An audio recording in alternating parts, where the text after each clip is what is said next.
Hello, everybody.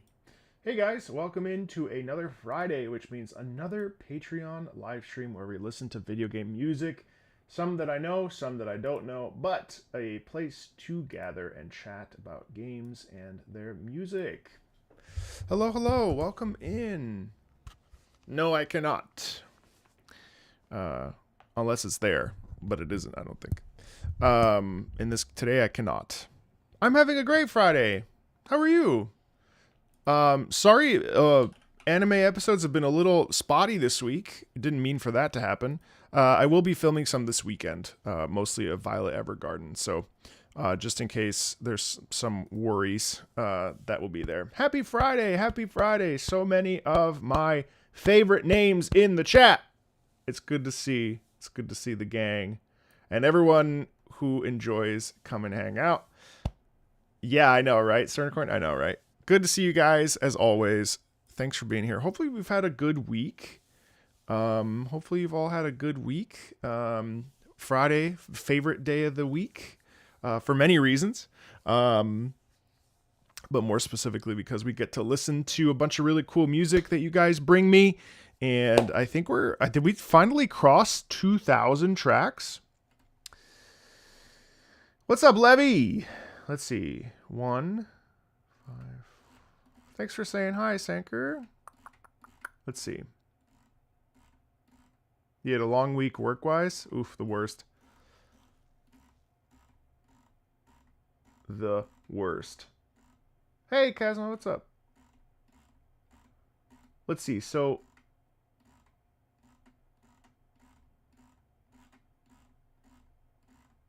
Amy, I had no idea that you were involved in Broadway, or involved with Broadway style singing.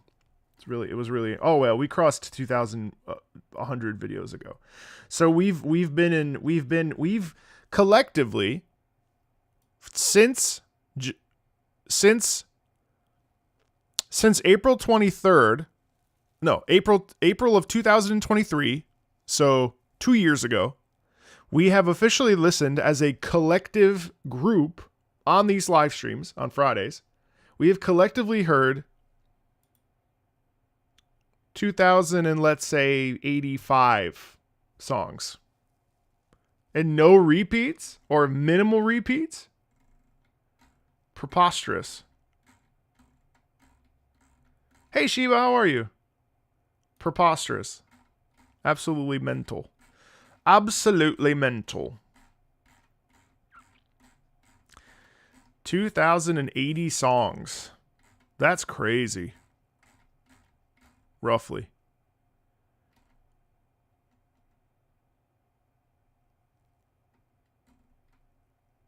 Stronghold? No, I don't know what that is. I don't have a license for that. You don't like my accent. There's been a couple repeats, yeah. But not too many. Not too many. I have a hard out at 3 o'clock, so we're going to get started here pretty quickly. None of our usual... what's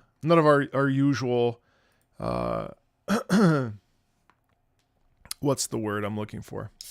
None of our usual chatter. No crazy updates on my end, though. Hello. No housekeeping as far as I know.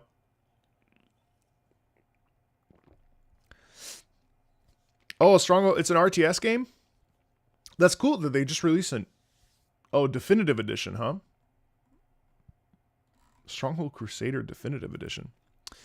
I wanted to talk really quickly, as I just said, no housekeeping. Hi-ho! Where's Luna? She's in the other room. I wanted to talk about... Oh, this weekend I'll be streaming a lot, so you may see a bunch of notifications from me.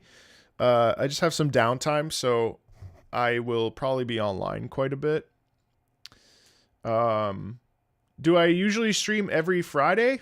I do, yes. And I also stream every day, pretty much. I would say I stream at least once every day. Most days, though, sometimes I'll stream twice. Yeah, you're there. It's true. Yes, but new to the stream, welcome in. Yeah, I stream most every day. So this week I've played some really fun games that I wanted to talk about just super quickly, really quickly actually. Nothing too crazy, but this one kind of caught me off guard. This game is called Socesto. It's an early access, and this one is just super fun. Not like I'm not playing it for the music, but there's it's essentially a dungeon diver. A dungeon diver that has roguelike elements. Well, hop on in. There's a lot of randomness, and each class that you can't see because of my face has a different like ability or set. Hey Nimbus. So really fun, cool art style, and obviously the more coins you get, but like you never know if you decide, hey, I'm gonna go to the 3, you'll lose a piece of your HP. But you know, if I want to go to the chest, it's a random opportunity to maybe go there. You know, so it's an early access, but I'm really impressed with it. You collect coins, you use those to get new characters, then you go further down into the dungeon, and as you go further down, there's, you know, obviously there's different tiers, different enemies, and you know, you can, yeah, it's all about odds and gambling basically, but with no real money. It's very cool. I watched, look at this, the little star chart, and you get certain abilities and so on and so forth. Really, it's a roguelike, yes, with like, yeah, it's essentially hardcore roguelike. It's very cool. I started playing it yesterday, and I have become insanely obsessed with it. Hey, Jakob! Another game that I've been playing this week that I think is really underrated is Wheel World. Wheel World is awesome. Awesome game.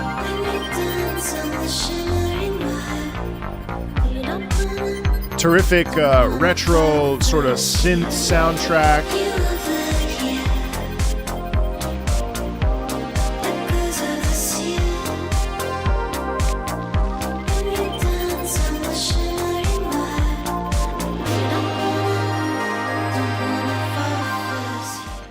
Really good. I mean, just so much good stuff in this game. Really peaceful too. You know, you ride along this beautiful cel-shaded world.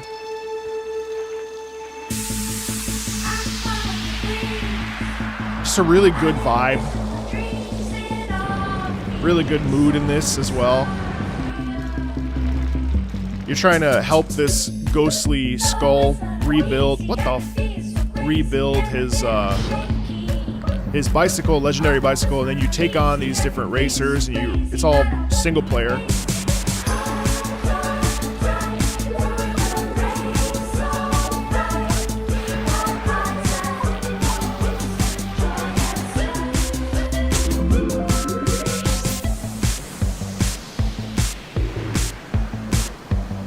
Can't recommend it enough to you. I mean, it's, you know, not enough people are playing it. I mean, as of it came out July 23rd, 276 reviews over on Steam. Not that it matters, but it's delightful. It is delightful. Wonderful game. Another game that just came out yesterday that I've been obsessed with is why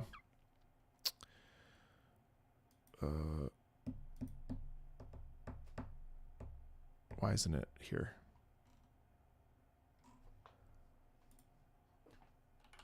Is Ninja Gaiden Ragebound. Oh, because it's not installed in this computer. It's installed on my laptop. So,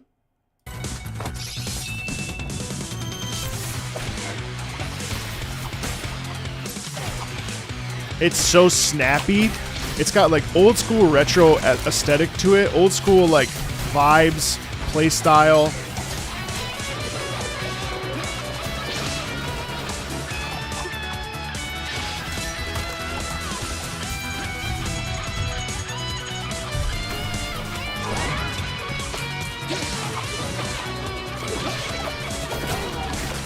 Think less Metroidvania and more just like point A to point B. It's a pretty much a straight shot to where you want to get, but the music here has this real nice mix of what would be perceived as like a 16-bit style, but with modern sensibilities musically, with like a bit of a prog rock thing. Boss is super hard in the traditional Ninja Gaiden style. You can get really fast, really snappy. Music is insanely good, insanely good. Literally just came out yesterday. Across the board, received great reviews.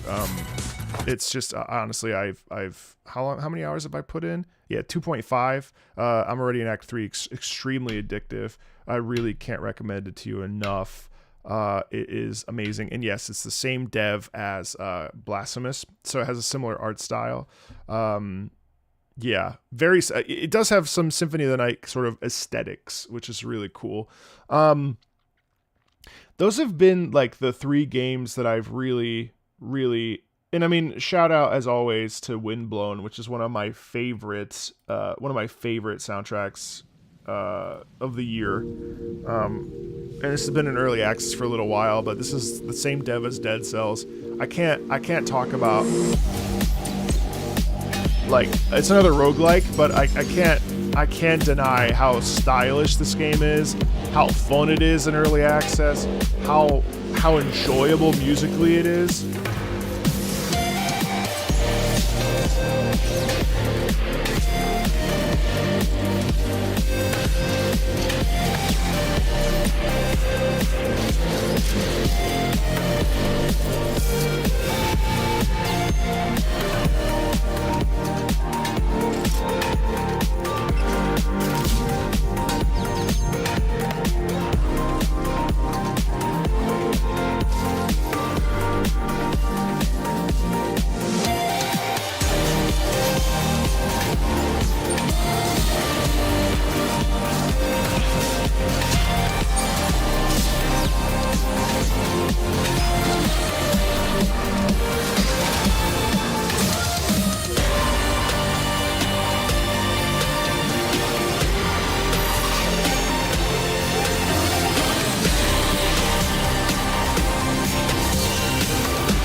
Yeah, I mean, I know it came out at the end of last year, but I kind of play it like a little bit every week, just a little bit, just to get a little bit of a taste of it.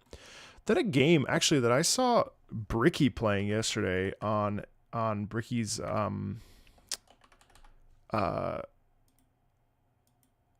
stream. It was a sponsored stream. This is called Holy Shoot. Another roguelike. But it's got like a Borderlands style, and I really like these roguelike FPSs, like Gunfire Reborn or RoboQuest.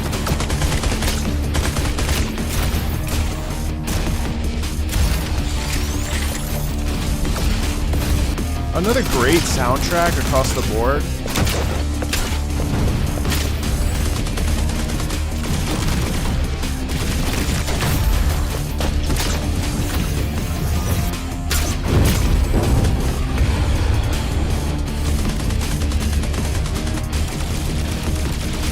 You literally fight Satan.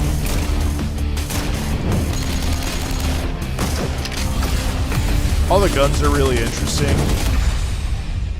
Yeah, I don't know. I've been really into the indie scene the last couple weeks, and you know, I feel like it's my responsibility to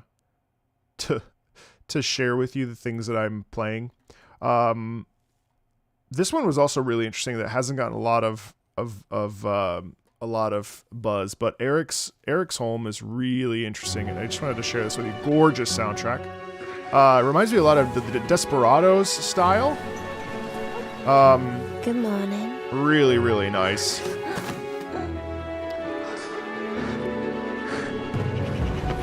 So this kind of sneaky, stealthy thing. Lovely soundtrack as well.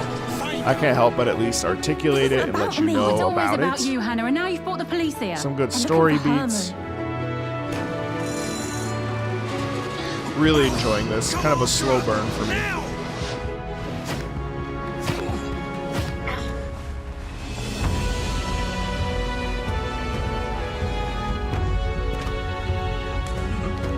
Nice indie game. Just wait for me if you can't find me. Okay.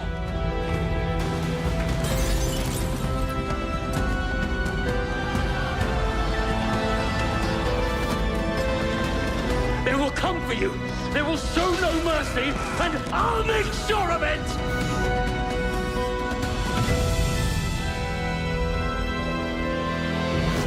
Yeah, good soundtrack, and if you like the isometric style, you'll be right at home with this with Desperado, sort of the Desperado aesthetic. That I honestly I haven't played. Shadow Warriors, I think, is another one. I haven't played those in a while, but yeah, this is really nice. So that's what I've had going on here recently. Just a lot of gaming. Just a lot of gaming. I started playing World of Warcraft again with Mists of Pandaria Classic, and I think today I started right before this. I pivoted over to retail again. They sunk their teeth into me yet again, but I've been looking for sort of a good MMO, sort of, you know, to really digest that isn't Guild Wars 2, because that's my standby. So, anyway, hello everybody. I think I was accidentally filming a video there. That I didn't start record, but I did stream it. So, what time is that at? 16:55. So, I don't know. I feel like it's important for me to... That was a bad video. Intentionally so. 16:55. All right. Hi, guys. Welcome in. If you're new here, this is our Friday stream where my patrons... my delightful patrons sign up for songs, and yeah, it's really fun. Yes, a cardboard box. That's actually a key light that will go over here, and my back has been all jacked up, so I haven't played Adventures of Elliot's demo yet, but what a name, Philabeldia. So we have a lot to get through today. Including from Jeffrey here, there's some Romeo and Juliet tracks from Dungeon and Fighter that we're going to listen to. I look like Arthur Morgan. God, your compliments are always so funny. Let's dive in and take a listen to some DNF tracks, Dungeon and Fighter. I don't have to look at every song track, just whatever you find interesting. I really enjoy this update because of the new direction Neeple went with this area's music. Each track is like its own individual dance segment while fighting the boss. Cool. Let's just like listen to him and jam out, Jeffrey. Jeffrey, I'm looking forward. This muted. What do you mean muted? No, I think your sound is not right. Hey Vanyar. I'm really looking forward to seeing what you'll bring this month for an OST listen. Let's take a listen to, I'm just going to pick one at random. Venus, Goddess of Beauty.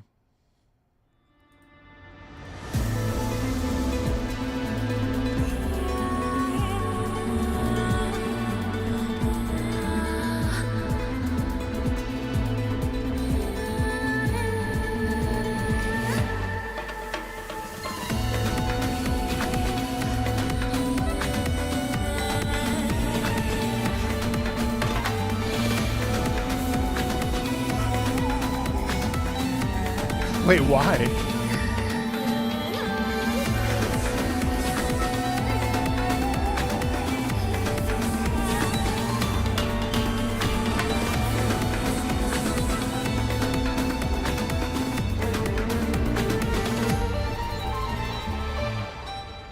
Rest well, Zev.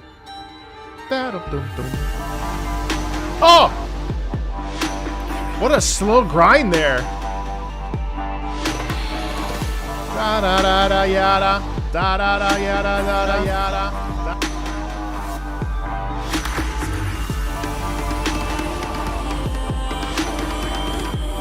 Oh, that went in a nice direction.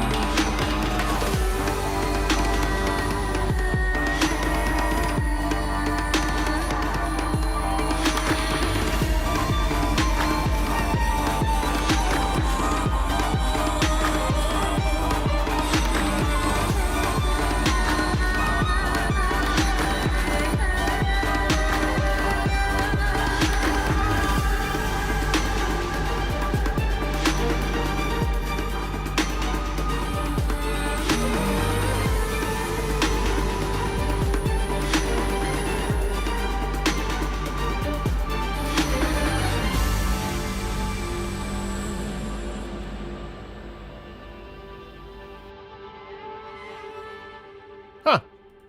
That's an interesting little track, isn't it? I like that one because of the sort of slow build. I do kind of wish it had a little bit more. I wish it was a little bit more audacious in its choices. I did really like when we kicked into the EDM section of it in the back half. The first half felt a little meandery, but it also makes sense because we're talking about like Venus, the goddess of beauty. So there would be this kind of, feeling of flowingness about it. Let's listen to another one. So this is another Venus. This is Goddess of Desire and Beauty, which is different than the one I just listened to.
I like that.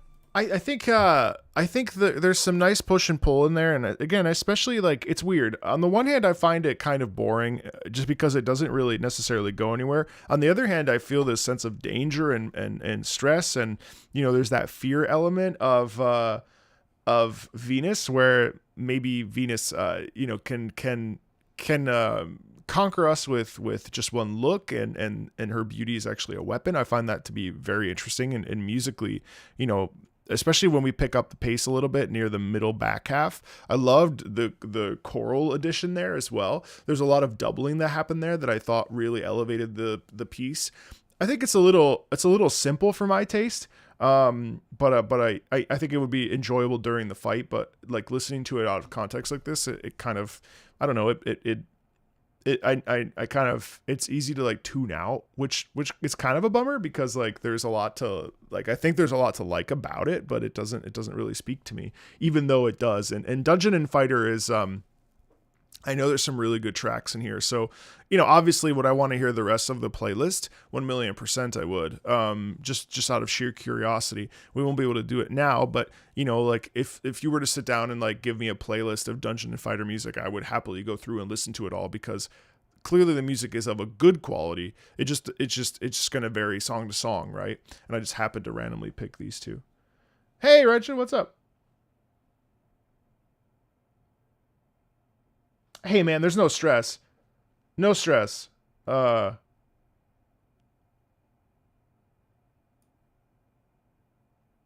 I mean they are cool, JR. They are cool. I know that I've heard a couple Dungeon and Fight. Ozma stands out to me still. I think I even have it highlighted, I think, cuz Ozma was insane, and there's a couple other ones that are, really really good.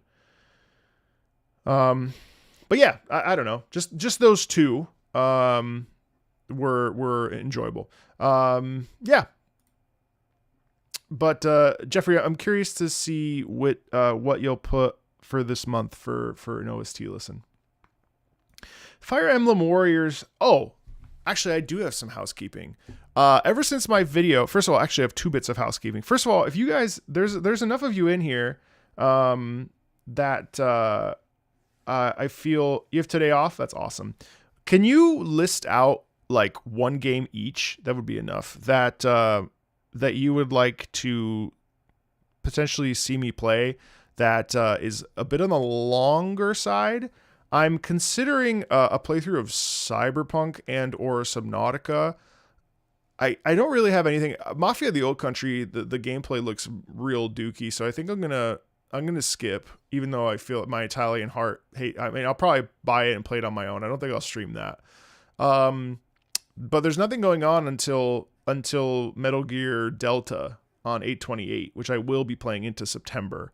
So I was curious if you guys had games that you were especially interested in watching me play, or were, down to, were curious about like a musical sort of look at. I know there's definitely, no, I could be anything, Christian. I don't only play games with good songs, but, obviously that's to my strengths, but, Kingdom Hearts.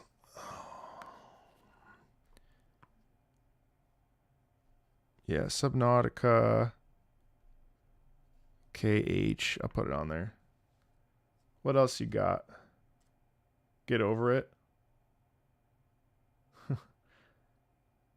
Oh yeah, Suikoden could be fun. I know I said I would stream Okami, but I don't think I'm gonna put it on the list. But I don't think I'm Deltarune. I'm just gonna do an OST listen. Omori, huh?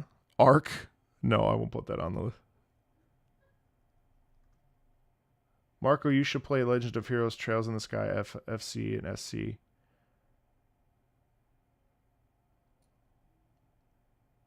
I could.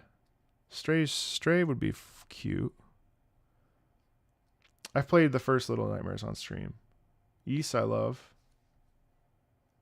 You're going to suggest Uma Musume? Or no, you're going to say Xenoblade.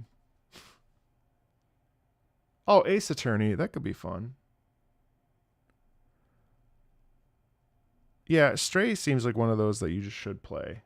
Oh yeah, Slay the Princess. I could do another replay of Nier, by the way. I never did finish the Z ending or the final ending. No, it's not too old. Nier is eternal. I could go back and I don't remember all of it. Oh yeah, Ender Lilies. I'm not crazy about Metroidvanias, but Spiritfarer, so I can cry on stream. Arch and Elico I probably will never do. He didn't take the bait. Well, it's because I'm already like 30 hours into FC.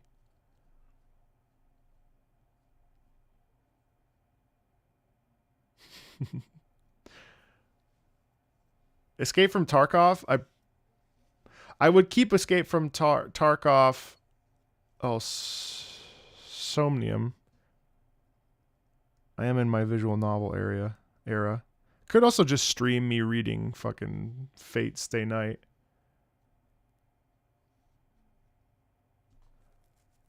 You know what's funny? How I was just talking with my buddy Austin about Wushang. I actually hate it. I think Wuchang is a terrible game. And I don't know why it's getting praised. Everything about it bothers me. I don't like one single aspect of it. It's really strange. Battlefield with the mods, that sounds fun. That'll be for variety streams, which I'm going to have later today, actually. Chicken Police, probably not, Ivy. Jackbox with viewers could be enjoyable. Plague Tale I have loaded up. Steins Gate visual novel. I wonder what the copyright situation would be with Steins Gate. Hello. No, I think it's getting reviewed really well, but I find it incredibly floaty. The runbacks are abysmal. It's like, I don't know. It's just yikes. Yakuza 0. The Flame Fat. So I'm taking a break from Wilds just because it just doesn't really work on my with my, I don't know. It just looks like Dookie. Monster Hunter World I could go back to because I'm supposed to go back to it. Will I be reacting to Wuchang Fall? I could. Kid Icarus I can't. I don't have the.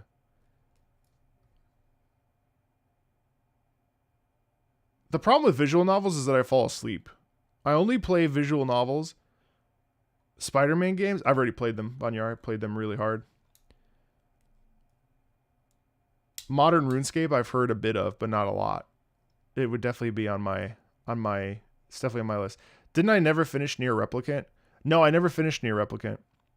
Uncharted I'm not crazy about, but I've played all of them.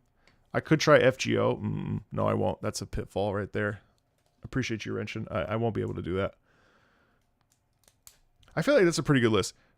And then Cyberpunk I'll put on there because I'm kind of like, yeah, I liked the new Dynasty Warriors. I fell off of it, but I liked it. I thought it was really well made. Fury, I don't think. I never finished Final Fantasy 12. I do need to play Final Fantasy 6. Maybe Final Fantasy 6. Okay. All right, I feel like this is a good list. So we got ourselves Subnautica, Final Fantasy 6, Kingdom Hearts, Suikoden, Okami, Omori, Stray, Battlefield with mods and viewers, Ace Attorney, Slay the Princess, Nier Automata, Spiritfarer, Somnium. I probably won't play Somnium. Oh yeah, Ocarina of Time I should put on there. Oh, I appreciate you, Ophelia. Thank you. That's so sweet.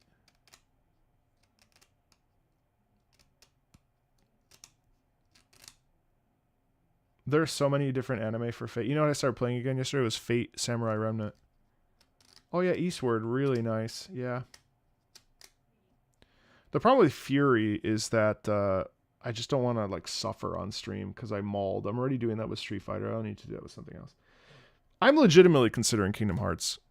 Legitimately so. Subnautica I feel like is one that I really want to play as well.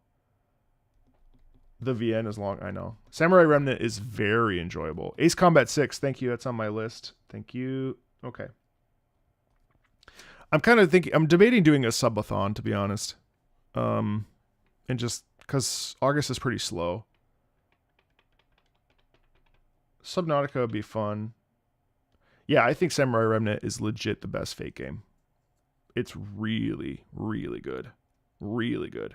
24-hour stream? No, I won't do that. I won't do that ever. Oh, Metroid Prime? That's a good one. And then Ocarina of Time. Okay. That's a good list, guys. That's I think that's good. Subnautica, Kingdom Hearts, Ace Combat 6, Suikoden, Okami, Omori, Stray, Battlefield, Final Fantasy 6, Ace Attorney series, Slay the Princess, Nier Automata, Spiritfarer, Somnium. I'm going to take that off. No offense, Fjord. Yakuza 0, Cyberpunk. What the hell is MP? I just wrote it down. Uh-oh. What was MP? Oh, Metroid. Metroid and Ocarina of Time. And then I think some recurring games that I would like to stream is Marvel Rivals. That's fun. Marvel Rivals, Warframe, Guild Wars 2. Wuthering Waves, and I think I might stream World of Warcraft, to be honest. World of Warcraft. Okay, I feel like those are some good recurring streams. Marvel Rivals, Warframe, and I think I also want to do one day a week that's just variety. That we just play a bunch of random shit, and then a weekly variety. Just like one day a week where I'm just like, I want to play this, I want to play this, I want to play this, I want to play this, I want to play this. Blade looks sick. That's why I re-downloaded it. Oh, thanks, Ophelia. Would I consider playing Limbus? No. No offense. I'm sorry. I know that's a...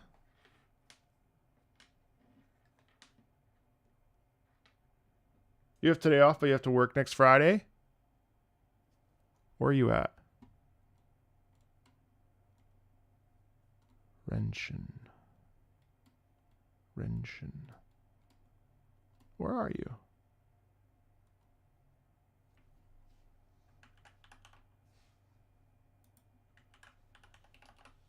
Oh yeah, Renshin. Yeah, a fake Grand Order. You sneaky monkey. Yeah, I'll bump it up. Bump it up. Bump. I'll put it after some of the Traviatas. Mario Party. Yeah, all that sounds really fun, Banyar. Would be fun to see you play Mario Party with friends. What are those? I have some friends. I'm working on it.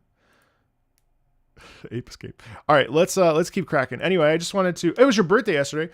Happy birthday to you. Happy birthday to you. Oh, I'm really tired. Happy birthday. Oh no. This is the worst it's ever been. Happy birthday. Oh, you know why? It was because of the headphones.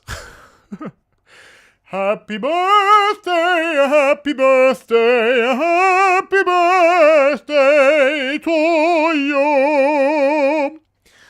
That's really funny. It was the headphones that fucked me up. That's so funny. Happy birthday, Renshin. Thank you for all of your support over the last couple of years. Really am grateful. It is already on YouTube. Vespers. Just go to the live tab. You made it to 40? Man, that's awesome. Have I seen the Marvel Tokon Beginners? Yes. Losing my absolute shit over that game. I can't wait to play that. All right, let's keep going. What's up, Jammer? Welcome in. Okay, guys. Way more complex. The fact that you have to swap the first character and then whatever the next... Yeah, no, I'm excited.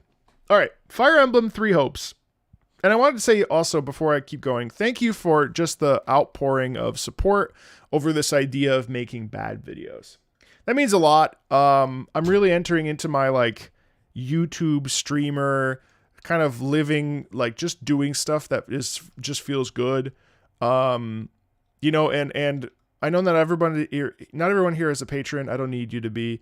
Just the subscribing is enough. But for those of you that are patrons, like, you know how much I appreciate the fact that, you know, I'm able to have a little bit of safety, a little bit of flexibility, where I don't need every video to be a home run because I have support and backing by a community that I know has my back. And, you know, I hope that people continue to find value in the conversation around music, regardless of tier, regardless of, you know, money and all that other stuff. Like I do hope to continue to provide as much value as I can, not through my words, but by being myself. And then obviously through a little bit of my words, obviously. But most importantly, I just want to say thank you, thanks Bloomberg.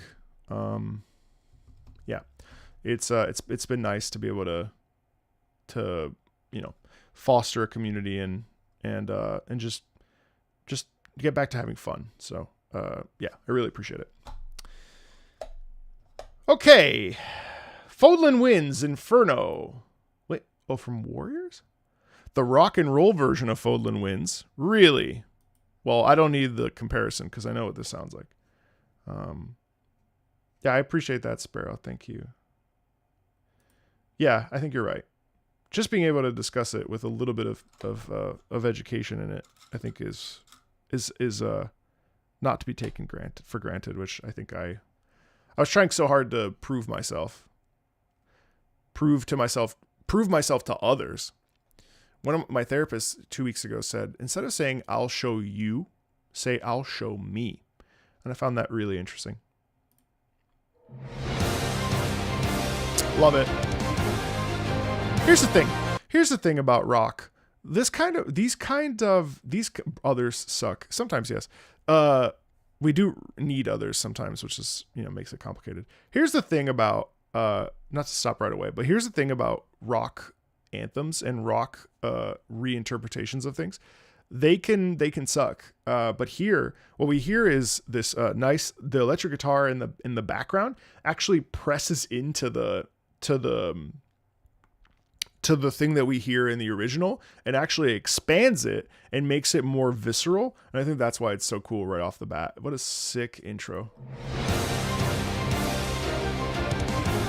Yeah, you hear what I mean. And then the piano.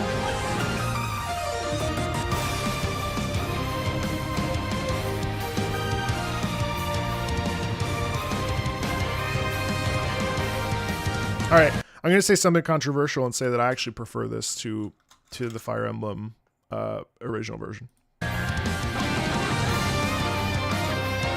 I do. I prefer this. This is sick.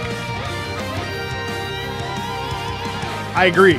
Ace does a great job. Like, yes, 1,000,000%.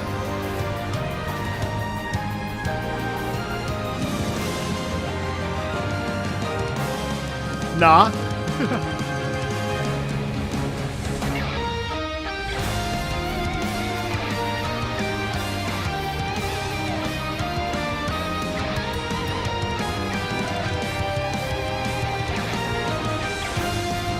Wait, so the reason I say that is because Ace Combat, okay, it wouldn't be as good if the first wasn't already. I mean, without a shadow of a doubt, you need the first in order to have the remix with the electric. Yeah, I agree with you. I agree with you 1,000,000%. And the reason why I agree with you is because Ace Combat, the Tiberian Sons put out this legendary cover album of hey Dan, of some of the greatest hits of Ace Combat, right? And so it's all metal, orchestral, sort of rock like this.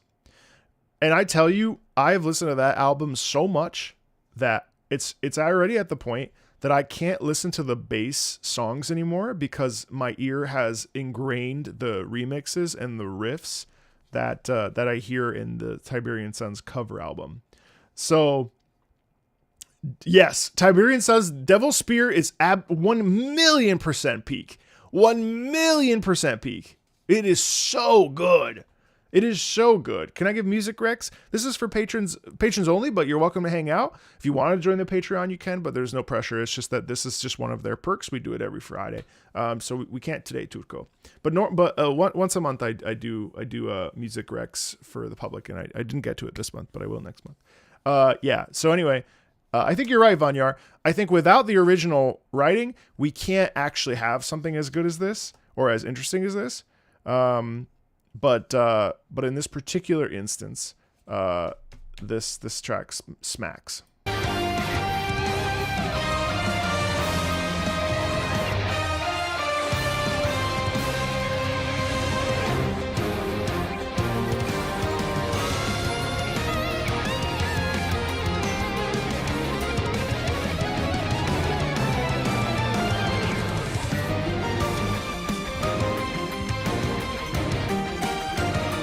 Oh yeah, Witcher Mercury is like, even this, bro. I love this. Even the back, the twinkling that we have in the sound, it just takes the original motif and just lifts it ever so slightly. What is that melody? That's Fodlan Winds from Fire Emblem Three Houses, and it's the rock version.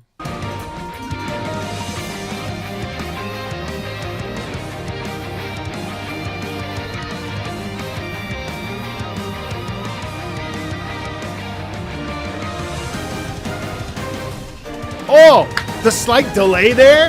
That's so nice. Ooh.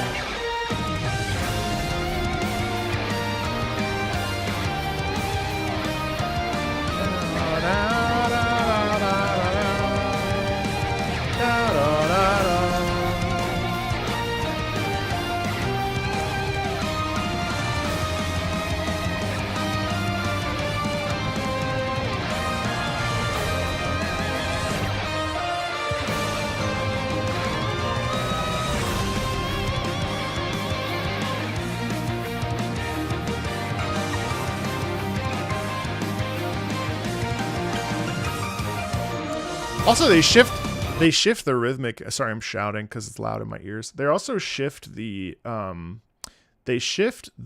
rhythmic integrity. So instead of being further, they actually pull back and they do it a little bit earlier, or there's a slight delay or whatever it is. But the change there is really interesting. Yeah, I mean, it's not gonna be to everybody's taste for sure. You know, the original is so clean with the strings as well, so it's hard to deny how good the original is as well.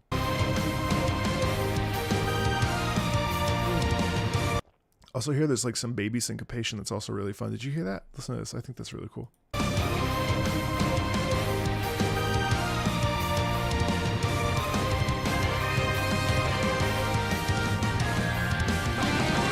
Oh, and there's the motif.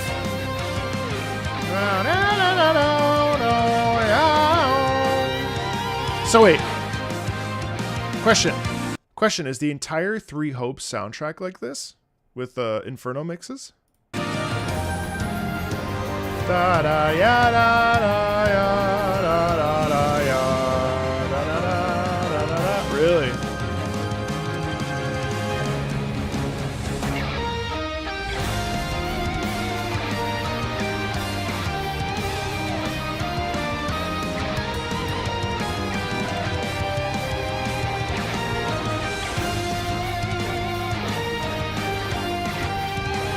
Da da da da.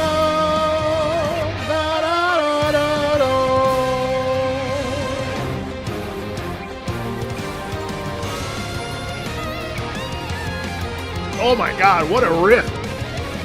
This is so up my alley, dude.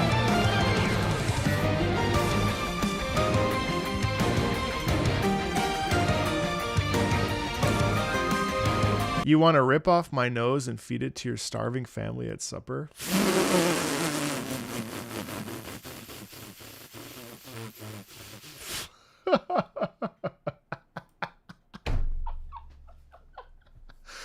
Oh, I know you're not old enough to have a family. And, yeah, by all means.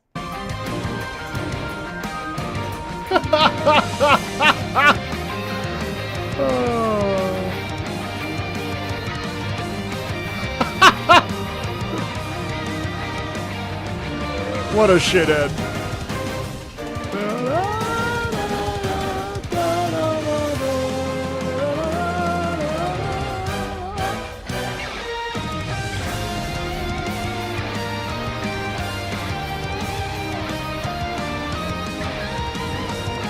At least I provide some value to your family.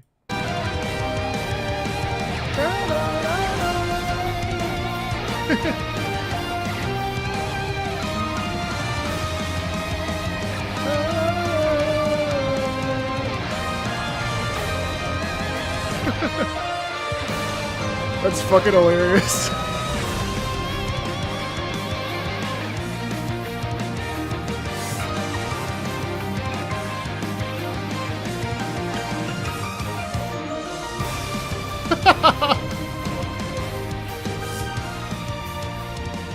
I loved it. Hydro, absolutely feel free to share more, and honestly I may take this and hey, what's up? I may take this and listen to more of it. I absolutely adored that. I really appreciate it. It was really great. Really reminded me of the Tiberian Suns too, which was really fun. So definitely feel free to give more.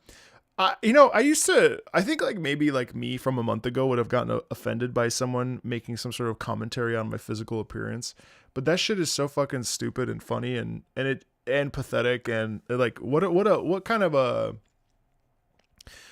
fucking idiot do you have to be to like Like, I'm not gonna get it twisted over some like 19-year-old popping in, and I hope that they're 19. I mean, in like even 21, I would be okay with it. Anything above like 22, I think that's when you start to be like, man, there's something more there. That no, I'm not family friendly anymore. I don't care anymore. I at least not in this particular instance. But yeah, it's so funny. Plus, I know I have a big nose. Like, that's the other thing. It's like, do you really think that a 37-year-old doesn't know what part of their features they like or dislike or aware of? And honestly, like, I'm gonna get married in 3 months. Like, it's on lock. I'm not too concerned about my nose. Of all the things,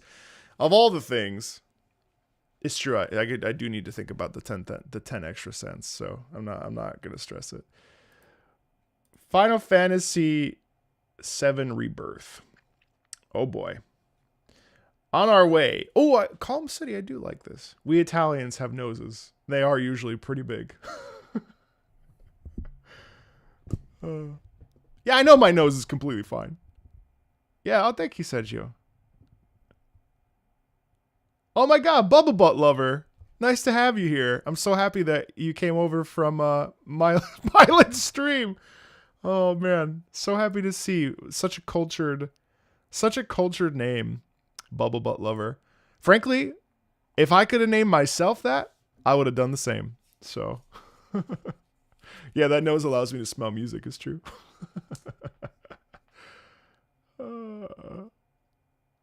Roar of the Jungle Dragon from Terraria Colette. Why are you shouting that?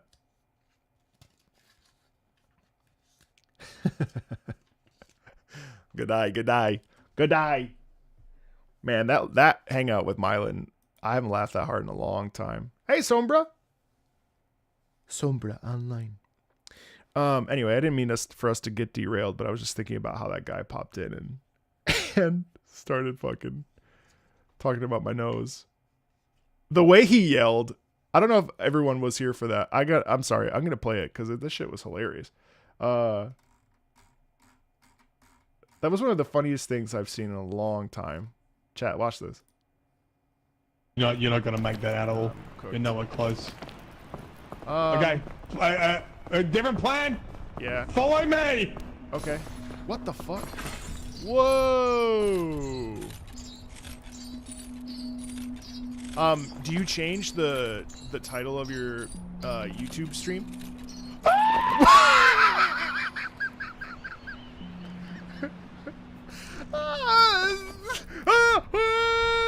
Oh shit! His scream! Your YouTube stream?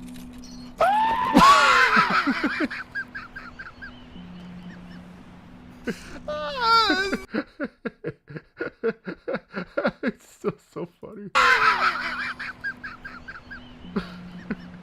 Of your YouTube stream?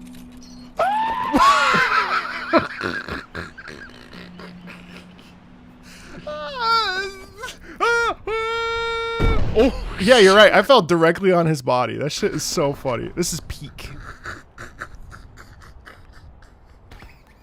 Oh my God.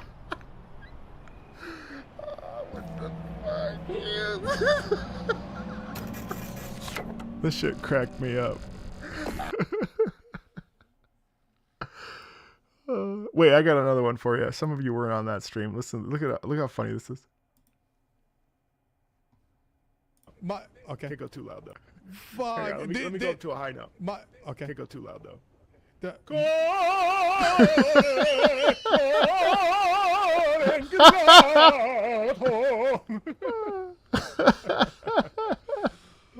Does it look like he's? Does it look like he's? Does it look like his mouth is open? Does he have an O face? Yeah. Yeah. It's. I'll get a Crack quick me way. up. Anyway, so funny. Anyway, loved that little tune. Whoa! Why is chat so big?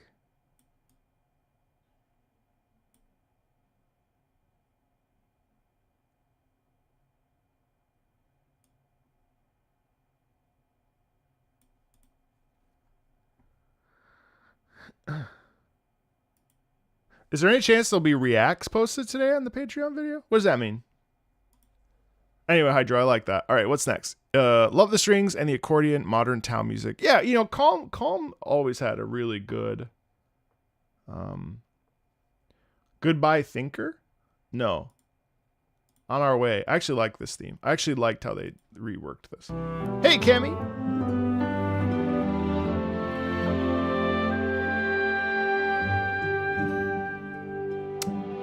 Oh, no. Yeah, I've played a bit of No Man's Sky.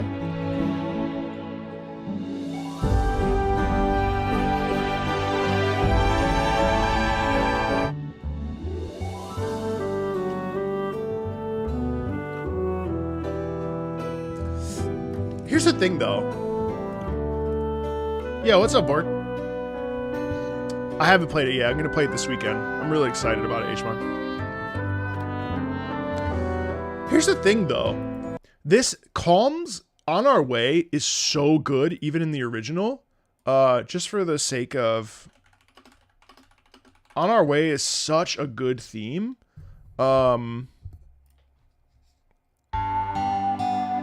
Like...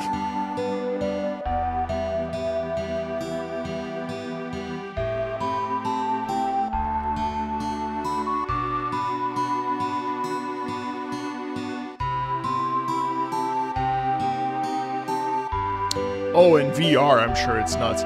So, like, I love that you hear that sort of flute mixed in with the guitar in the original. Is it weird that... Hey, is it weird that you prefer the original? No, you know where I stand on Final Fantasy Rebirth. I don't care for it much at all. But like, I don't get me wrong. I think part of the problem... See, anytime... Okay, wait, I'm gonna shut up.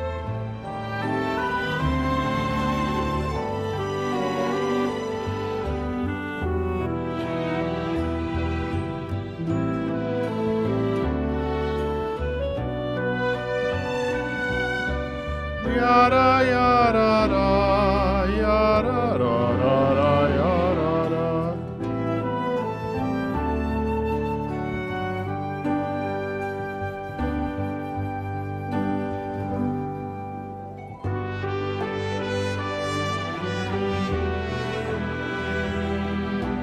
So I think it makes sense, given how much bigger Calm is and how expanded Calm is, that the music also expands, right? So let's not take it away. Like let's not get it twisted too far. That I do think that Calm is appropriate for what it sounds like. Also, the orchestration is really nice. It's really rich. There's the fullness in the strings, and then here they have this little remix, or not remix, but they have a little bit of a variation on a theme here that I think works really well.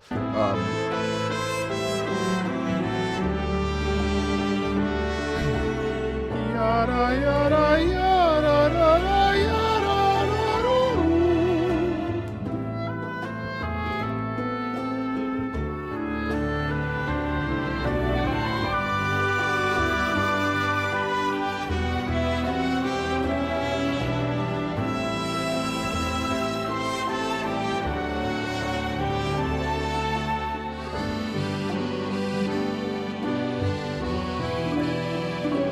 Oh yeah, because he went back. I do also really like as well the accordion part that you mentioned, Hydro. The accordion doubled with the sax there, I think is actually like a really nice touch.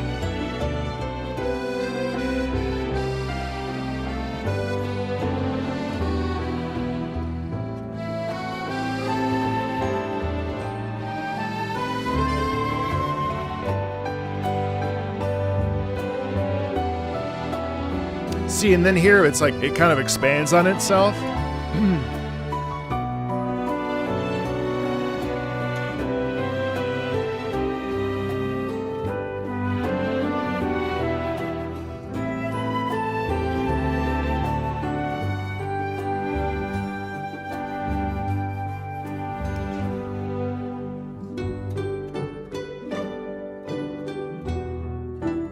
I'm of two minds, because then the plucking section comes in, and I think it really speaks to Rebirth on the whole, where the quality is very high, the production value is very high, but it all together just feels entirely too big. There's too much stuff. And even this, like I have a really hard time. I appreciate it. I admire it. I think, I'm glad it exists, but I also think that it's way too much. It's just too much. It doesn't need to have 3 variations and be a 4-minute long piece. That's just me though. Like the music, it's weird because everything is so clean about it. Everything is very good. And yet I can't help. And again, I mean, listen, in my comments, it's get with the times, boomer mentality, so on and so forth. But the difference between the two is staggering to me.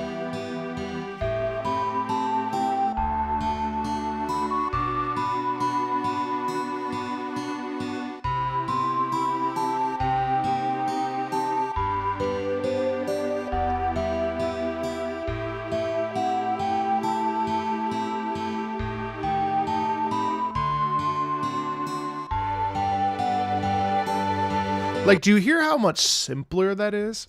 Do you hear how, like, pared back? Now, partially it is because Calm in the OG is so different. Calm is so much smaller. Calm, I mean, look at it. Calm is like a freaking, like, circle. And obviously, in the new one, it's much more expanded and, it's fleshed out. And don't get me wrong. When I stepped into Calm, because I was still playing, I played the Rebirth up until Junon. I actually thought that Calm was stunning to look at. I mean, it was like really nice to see how they expanded on Calm. The problem is that when everything is expanded this way laterally, it just feels so big that I feel like it loses its sense of identity. And, maybe it is because I played Final Fantasy VII to within an inch of its life, minus doing like the weapons. That's the only thing I didn't do in the game when I played it, when it came out. Or when I had access to it on the PlayStation back in 90 whatever, or no, yeah, actually. So, all that being said, it's like, I think it's really nice, but would I rather listen to the OG or listen to the remakes? Having listened to the Rebirth soundtrack like back to back about probably 3 times, I still think that the OG is a better cohesive package, where I think Rebirth soundtrack is really interesting, but I don't think that it doesn't strike me as a one cohesive thing that belongs to one game. And now on the flip side, you may say, well, that's what makes it good. And who am I to say that you're wrong? Because I agree with that point as well. But, to fence it a bit, I feel that Rebirth is kind of either you like it or you don't. I don't think you're of two minds with Rebirth. I feel like either you're like, hell yeah, that's really dope, it's super well done, or you're kind of like, well, I'm not really a fan of that because XYZ. I think the MIDI, it's definitely because of hardware limitations, 1,000,000%. But I think the Final Fantasy VII sound in particular is so iconic because of the limitations that were presented it. So like the music just stood out. That being said, again, not to be Fence City and be an enigma here, but when I hear the bombing run, when I played Remake, I remember booting it up at midnight, and I was smiling ear to ear when I heard the remade bombing run mission from the first part of the game with the full orchestration. Now I'd already heard it with Distant Worlds, but I for what it's worth, not to belabor a point, but I feel really mixed bag on Final Fantasy VII as a game. I really think that the OG is paced incredibly well. I rewatched all the major story beats before Rebirth came out because I got kind of excited, and I gotta say, Final Fantasy VII is an amazing game. I think Final Fantasy VII is phenomenal. It's still, I don't know what happened to my nose there. I don't think it's as good as Final Fantasy IX, but I would say Final Fantasy VII is probably second on my list. I think it goes Final Fantasy Yeah. For me, I think it goes 9, 10. No, 9, 7, 10. And then 8. Well, no, sorry. It's 9, 14 parts of it. 9 Shadowbringers. Yeah. 9. Well, can you do that? Because technically it's all one big. Okay, let's do 9, 14. I would trim 14 up so bad if I were. Okay. So it'd be 9, OG7, 14. No. 10, 14, 8. And I haven't played the rest. 16's all the way at the bottom. I did not enjoy 16. I was ready for it to be over. So somewhere in there. I got to play through all of them. It's really unfair. I need to play through all of them. And I have to play 6. I got to play 6. 6, 9, 4, 7, 5. Ever Crisis. 9, 12, 10, 7, 8. X2 or death.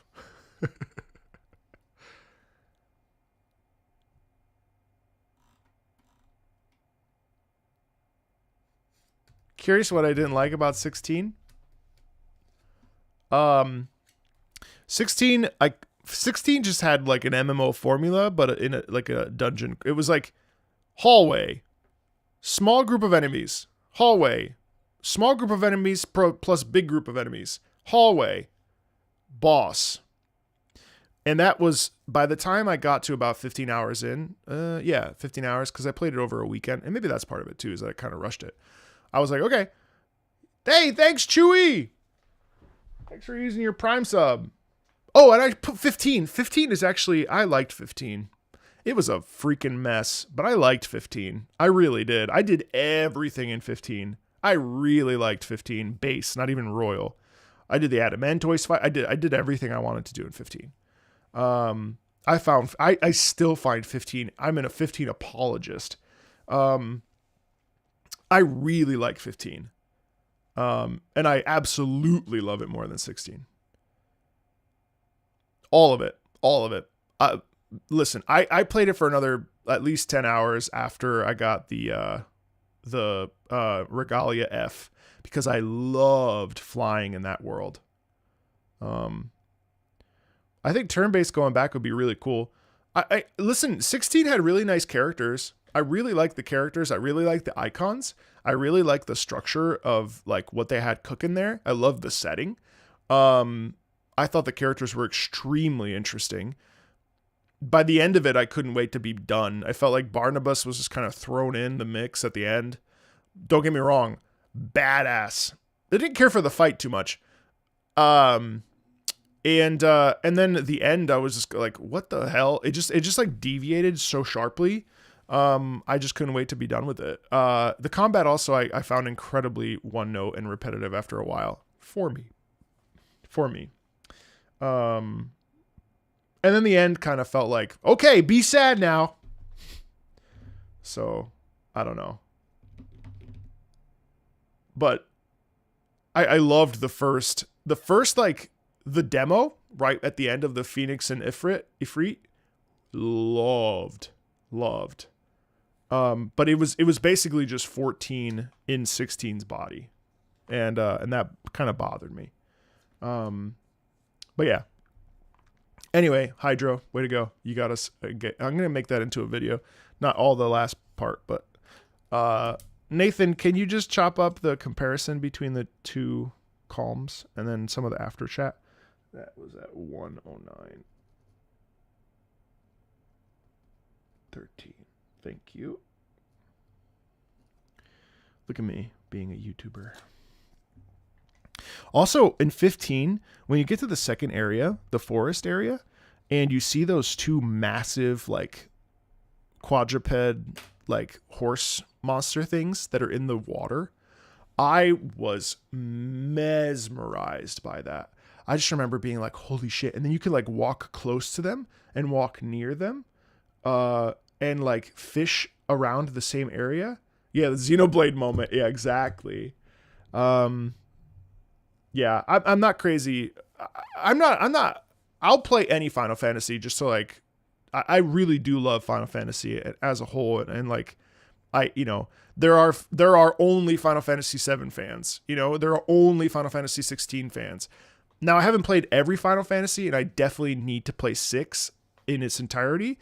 But that being said, I do feel like I very much love the franchise. And I appreciate what they do, and I'm willing to go with them wherever they want to go. Do I think that they should go back to turn-based? I think yes. Do I think that there's room for them to play a little bit more? Yes. And I think do I think that Final Fantasy VII, the remakes, are bad? Not at all. And I think like if they're introducing a modern audience to, but I don't even know how they're selling or how they sold. I don't know if they underperformed or what, but I think it's great that it's introducing Final Fantasy VII to a new audience. So, do I think that Final Fantasy VII OG is great? Yes, I do. Do I absolutely hate fan service and the way that people become absolutely feral and crazy for Aerith and Tifa to the point of like making death threats about creators that make costumes where they have Aerith dead and she's a zombie with a hole in her chest? Yeah, that's nuts. That's nuts. And I think that those people actually actively damage the reputation of Final Fantasy VII. So I hope that's not a strong take, but the shipping that occurs with Final Fantasy VII is absolutely insane to me. Totally mental. I think you should try Final Fantasy 9. I love 9. I love 9. 9 is so much fun, and then all of a sudden it flips and it becomes deeply existential. And it's terrific. I love 9. I play it. I love it. I love 9. 10 is also phenomenal. It's like the first voice acted one. This is also a hot take, but like any like sort of like JRPG that is in the structure of Final Fantasy or in the structure of like Octopath, or Suikoden or anything, I turn off voiceover. I've played Chrono Trigger. It's actually on the channel. I like Chrono Trigger. It wasn't as meaningful. Could you get through all FF in a year? Yeah. Maybe not Final Fantasy 14, but yeah. 9 was your first. It's so lovely. It's so lovely. I will say it has aged incredibly well, minus the battles take way too long. The loading, like as you load in the camera pan, that takes an exorbitant amount of time in a modern era. But other than that, I feel like it's really good. Also, Tactics, I'm really excited to play when it comes out here in September. So I'm not like a Tactics person. I don't like using my brain that way, but I heard the story is great, so I'm really gonna give it a go. What do I do in my spare time when I'm not streaming or working? I play video games. I play video games. Hey, Yellow, what's up? Yellow Aura. This is actually my first time being in this tier. Hopefully you like my picks. You might also want to turn up the volume on your computer for this one. I've been actually hankering to replay Final Fantasy VIII because I haven't played it in a long time. What's up, Blaba? You miss Akira Toriyama? Yeah, me too. Yeah, you can speed up the battles in Final Fantasy IX on Steam. And there's the Meguri mod, which does some really nice upscaling. We aren't meant to live forever from Ark Survival Ascended. Anyway, long conversation about Final Fantasy, but every time I see Final Fantasy, I just get a little bit like, I go to my nostalgia place. I was talking with my buddy Austin today about World of Warcraft, and because I just was playing Mists of Pandaria Classic, and I was like, it's crazy to have nostalgia for something that I'd never really played as a child, or as a young adult, but like it was such a part of the lexicon that you can't help but like actually feel nostalgia for your own life through it, which I thought was really interesting. Dragon Quest XI, I've played about 20 hours of. It's good. Dragon Quest always felt a little bit too kiddie for me. I know, it's not fair. And I bet you now I would like it because I also like anime now, and the Toriyama style I think would work for my brain now. So I've been really meaning to retry it. Because like I know that Dragon Quest 7 is like a great game, and I know 11 is really, really loved. So I would very much like to try it again, because I think I would like it more as now that I'm like an anime fan.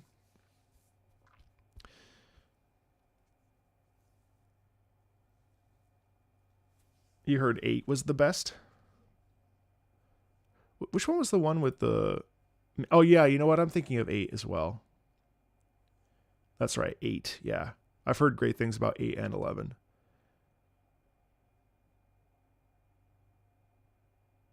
Wow. All right, let's listen to this. Sorry for the derail there, guys. This is Gareth Coker? Yes, it is.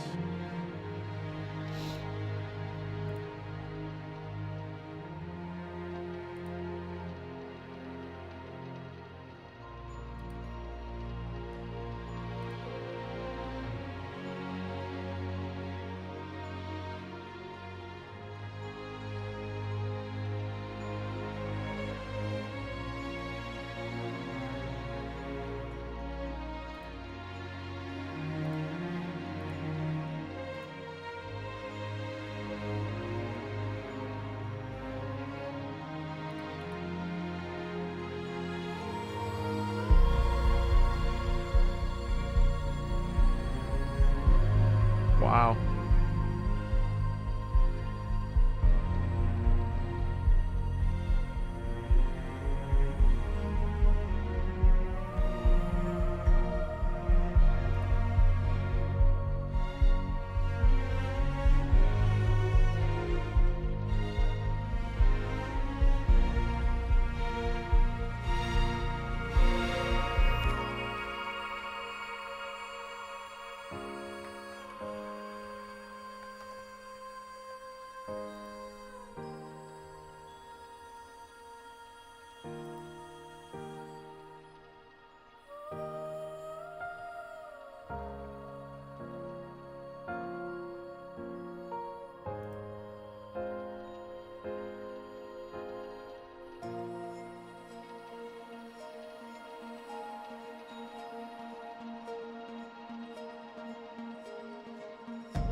Oh, cool. The main theme drop. Oh, that's nice.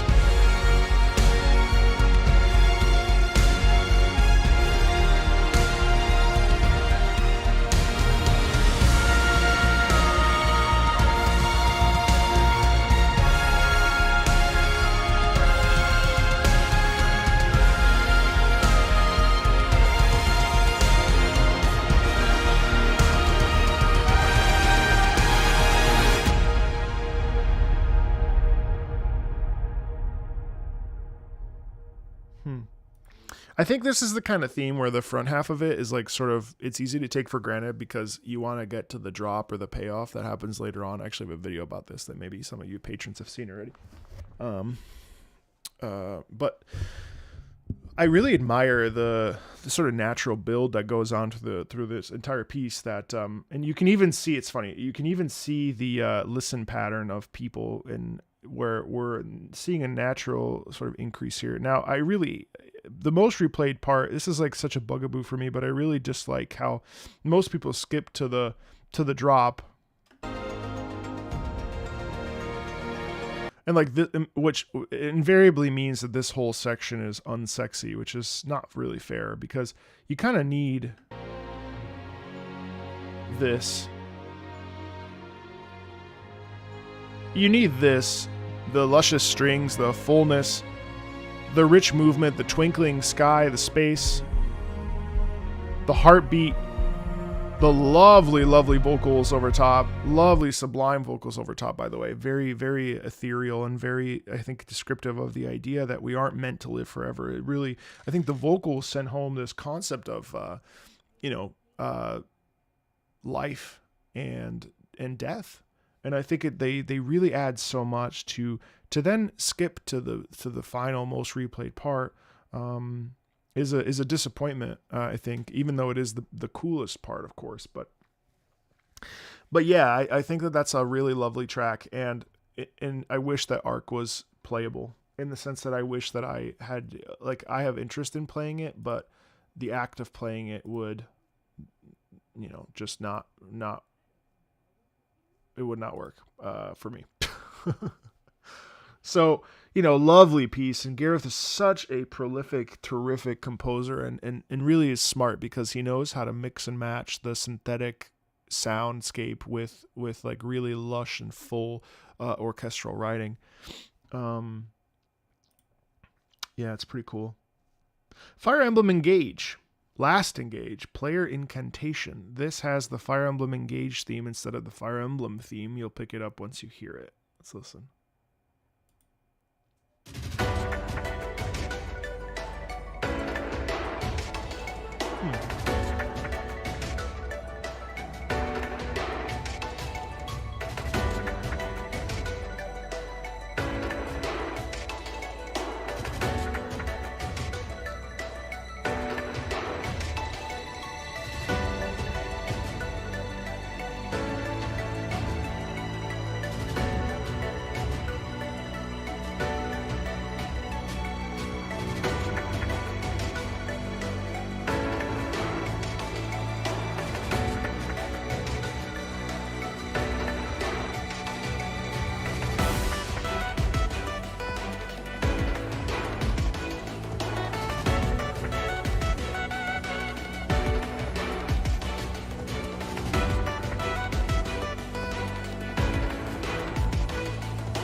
Wow! Oh, yes.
Oh, sorry. I didn't put the song up. You can do it now. Whoa! Oh my god, the mixed meter pivot.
You know, that's such an interesting theme. It absolutely has this like fascinating little identity crisis where it doesn't fully know what it wants to be. And I think if I take it at face value, it is sort of a beautiful mess. It's all over the place. It's all over the place. You got 8-bit, you have strings, you have like a little bit of like some sort of whatever the beat pattern is that, you know, everyone knows the names of these beat patterns that I don't know how to pronounce. Like it's not drum and bass, but it's like some sort of, you know, kick step hop whatever. Like it's almost lo-fi, but it's also got this like fast momentum to it, and it just is, to me, it's really delightful. Breakbeat, sure. Like it's really fascinating as a piece because it's just pure chaos, and I think it works unbelievably well. Like it's fun. It also it's like full and like it makes you excited and it's enjoyable. Oh, it's characters across franchises. Oh, fair. Well, regardless, I mean, I really, it's weird. I like love it, but I also think it's a mess, and it's all over the place. But it also works and it's fun, and I delight in it because it's like it resists like pinning down, and obviously if it's having a lot of characters come back from across the different franchises, then I think that works really well. It makes sense. So it's like, here's this. So I think that works for it. But yeah, I don't know. I'm so happy I heard it because it's really fun. Would I share that with a non-gamer? No, because they would be like, what am I listening to? But I really just like, wow, I enjoyed it so much. Oh,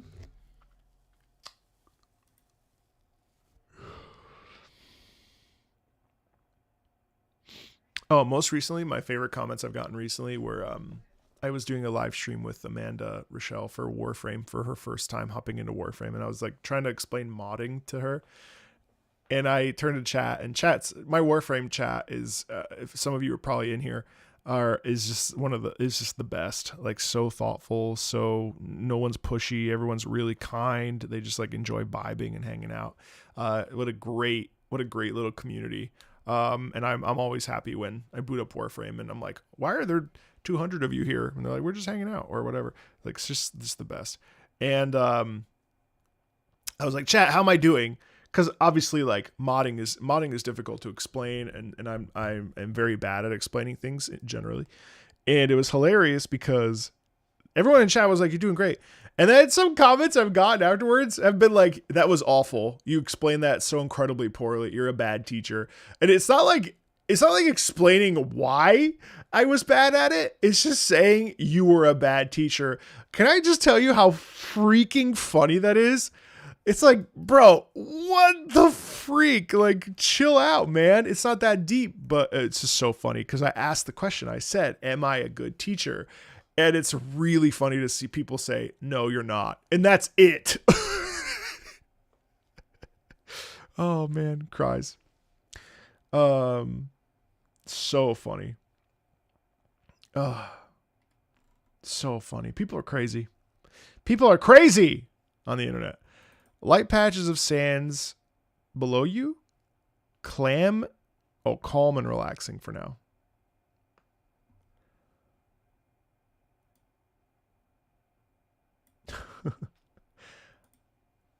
Hey Jordan, yeah, we do every Friday is our Patreon live streams, barring clam and relaxing. Maybe it really was intended to be that glass desert theme. Every Friday we do our Patreon live stream, and then once a month I'll do a community live stream where we kind of listen. Also, am I gonna do the DMC5 No, I find no, I don't really like DMC.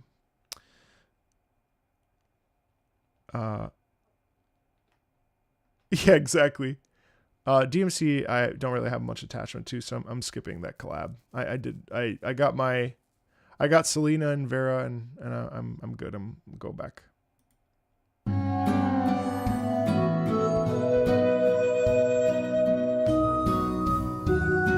Oh, using the glass.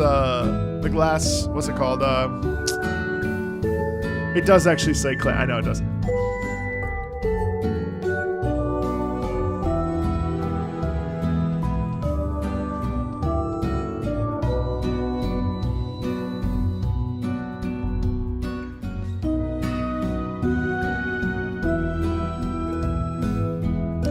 Hi, Kat. What's up?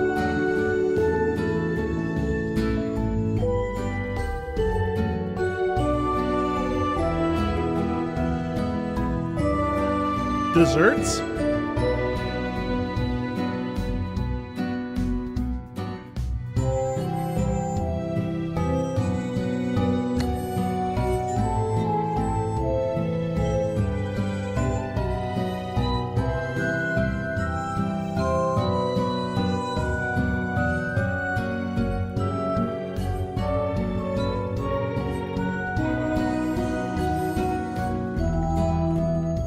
Happy Friday.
You know, so this is a rare case where I don't like a song. And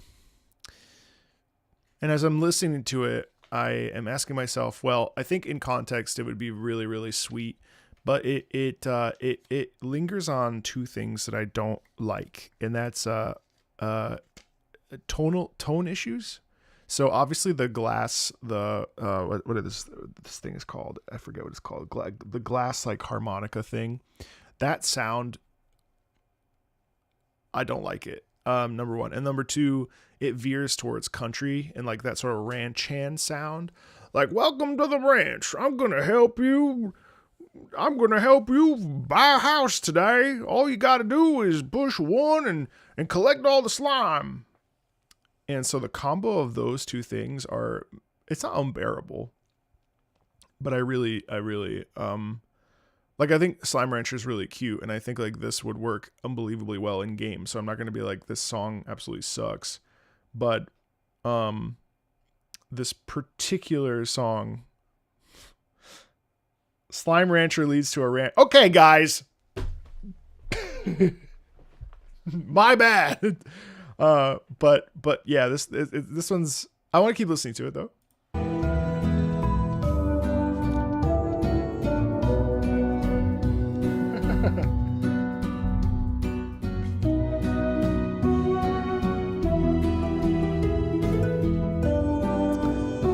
Like it feels like out of tune. I know it's not.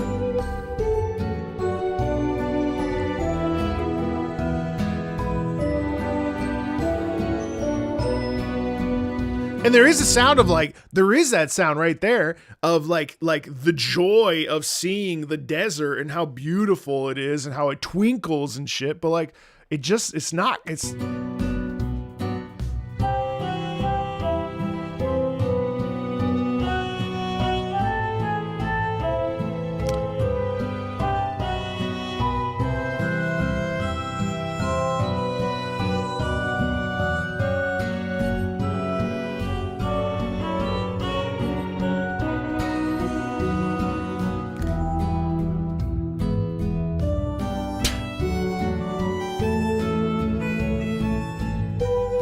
I think it's also not helped by the string. The string is that VST sound, so the string is very, very sharp. You know, you thought it was a sad circus.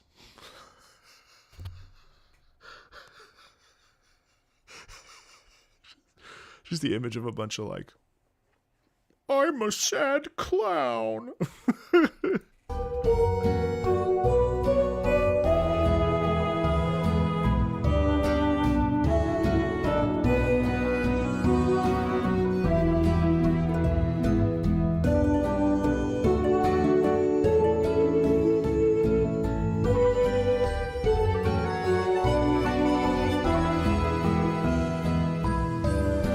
I'm gonna stop it there. It's not you, Patella. It's me. I'm sure Rune Factory Guardians of Azama has a great soundtrack, and I've actually heard great things about Rune Factory, especially that one. I actually own it. I just haven't really played it, and I should stop buying games like this that I know I'm not going to play. But I can't help myself. I get the hype train leaves the station, and I'm on board. But yeah, no, there's two things for me. I like any music and I like all music and I will try to listen to everything. But there's, if you ever want to see me cringe, it will absolutely be because of country. I absolutely detest country music. I don't like the sound. I like the twang in spoken, but I do not like it when it's sung. When my feet go on the ground, I go to sleep and come around. That felt inappropriate at first, which is why I hesitated, but then I decided to just lean into it. I don't know why my brain went to come around. Never mind. But yeah, country twang mixed with the singing, mixed with like banjo, bluegrass, any of that. I like folk music. I like banjo. I mean, that's the weird thing is that I do like Outer Wilds, and I do like that sound, but I do not like it. Like, I'll even take, like, my buddy Andrew and I were talking about Full Moon, Full Life. Is that what it is? From Persona 3 Reload. And the rap section, like Linkin Parky middle section, has grown on me. But actually, he ruined it for me because I played it for him. And he was like, I can't help but laugh a little bit because he's like, it's just so hokey. And it's almost funny how, like, kind of extra it is. And now that every time I listen to Full Moon, Full whatever, I am like, yeah, that's how I felt the first time I listened to it. But over time, I've sort of been like, oh, you know, it kind of smacks. But like her singing is way better than that middle section. Like if it's like I think if things are ever like, I think if it's like genuine, like slow ballad country, I think I'm okay with it. But if it's like the hot, like the, I don't know, there's the only country band that I've ever liked is Rascal Flatts. But I think part of that's because it's like got a really distinctive melody. I can't sing it. I'll get copyright struck. But I was about to bust out freaking "Let Me Back to You." Everyone.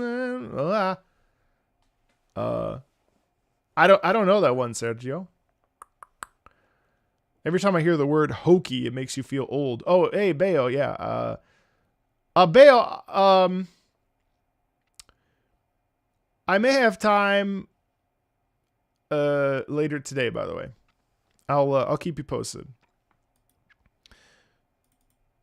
Feel free to actually no. Feel free to send me a Discord DM. Rune Factory Guardians of Azama. The game is the latest. Oh my god, I still can't get over that damn name. Sorry, I was reading Guardians of Azama, and I'm still freaking thinking about the fact that that game is called The Adventures of Elliot, the Millennium whatever, and then one of the towns is named Philabaldia. Shit is fucking hilarious. Man, I could have written a better. That sounds like my character in freaking World of Warcraft over here named like Beambus or whatever the hell his name is. What's my character? Hold on. Now I need to know, cuz like I feel like I write character names as funny as Philabaldia. The Philabaldia Eagles. What's the name of my character? Hold on. It's the same kind of shit. It's like Orothir and Bosbim. My character's name is Bosbim. Fucking. What happened here? Bosbim.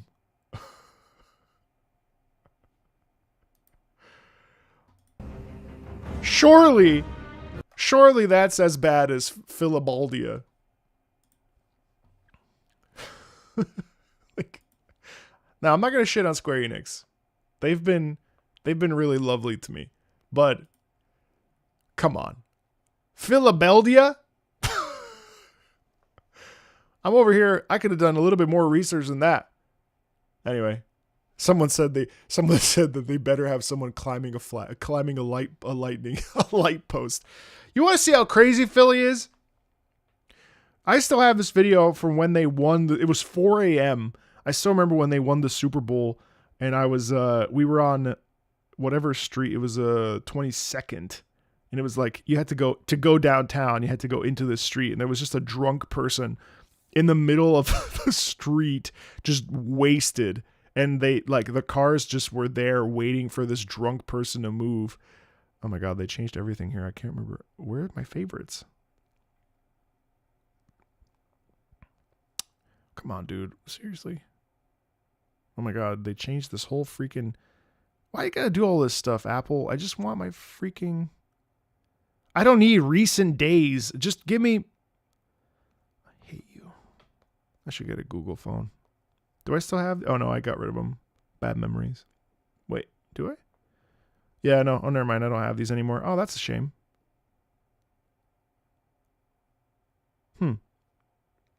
I don't have the... Oh, man, that sucks.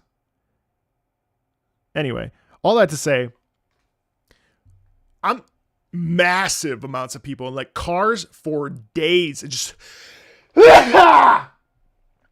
screaming and everything. Modern Earth. That would be insane. Oh, so what's up, Mason? What's up, brother? Mason, I was so happy to see thank you. Your EVO there, your EVO highlight. Are you playing this weekend, brother? I wish I was there. I wish I was at EVO. Could take you on some I could take you on in some Street Fighter 6 and get my ass beat. Dankeschön. Anyway, I'm doing that thing where I said I wouldn't stall, but you can't help me. Me, an audience, I just start rambling. All right, let's listen to Guardians of Azuma, Rune Factory. This is pretty. I like it already.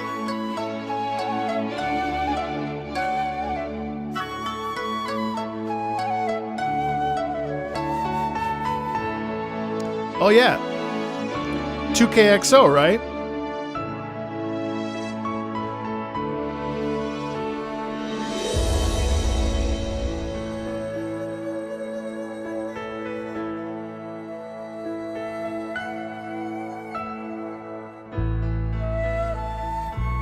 XKO, excuse me.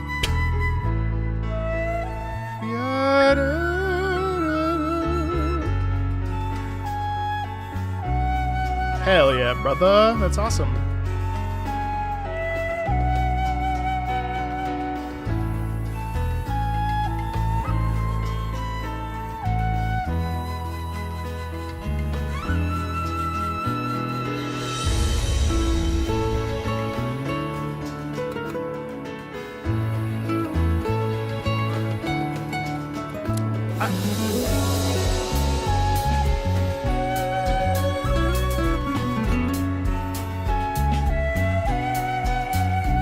You know, this one's another one. I'm not picking on you, Patella, if you're watching the VOD or here, but like this one's another one that kind of feels like kind of disjointed to me. And it's kind of like, okay, man, like what is the main, like we get the main motif playing, like we get that, but like there's so much stuff around it where it's like, bro, what, let's just pick a spot and double around it and like create something around it. So I like the momentum. I like the tempo. I like the instrument choices. It just feels kind of incohesive, which is very frustrating. Ooh, a little dissonance, a little.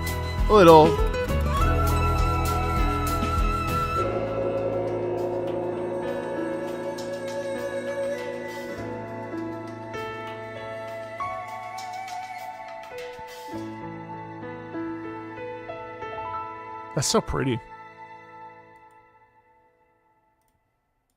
Oh, it's just one loop.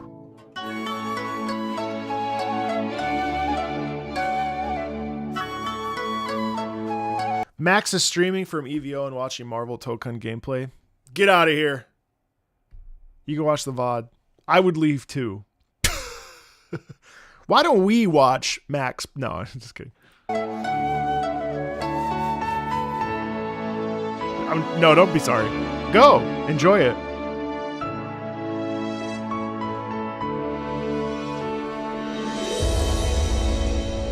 It's a big weekend for fighting game fans. Can't blame you.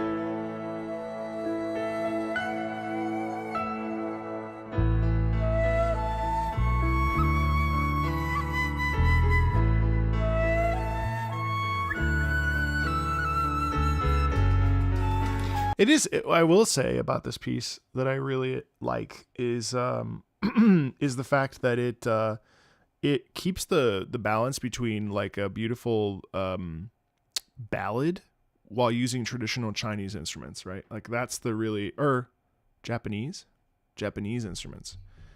Sorry. Like, well, there is an erhu in it at one point. Doesn't matter. I like that balance very much. You know what I mean? I think that's really fun. And while I don't necessarily think that it has this like cohesive thing, it still feels really, really nice. You know what I mean? I like that. Da, da, da, da, da, da. Da, da, da. Okay.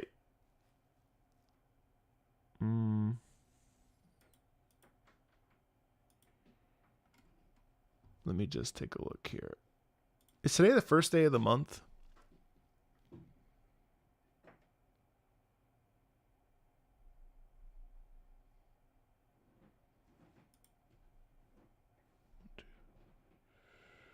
Okay.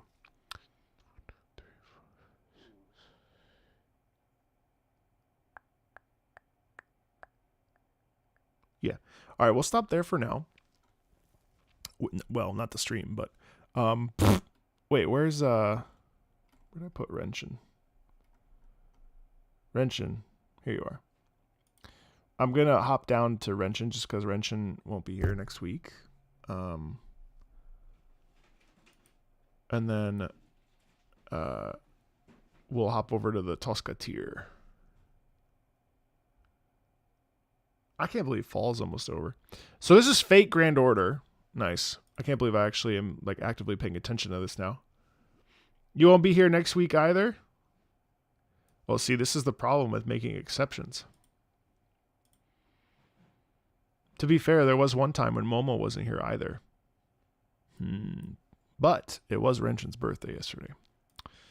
So it's like, well. Actually, yeah, I'll you know what, actually? What time is it? We have plenty of time, actually. So why don't I just keep going down the list? How about that? We'll stop at Renshin. Then everybody wins, except for the people that are after Renshin. Sorry. Well, there's plenty of time to get through everybody. All right, let's go to... So I don't know if this is going to get copyright problems. It's kind of annoying. But we will figure it out. After his home was destroyed by Cesare Borgia, Ezio Auditore da Firenze travels to Rome to take revenge on the Borgia family. He heads straight into their castle fortress in the middle of the night, and this is the track that plays while he infiltrates and fights the guards within. I absolutely love Assassin's Creed Brotherhood. Love Assassin's Creed Brotherhood. It's probably one of my top 10 games, I'd say. Flags of Rome.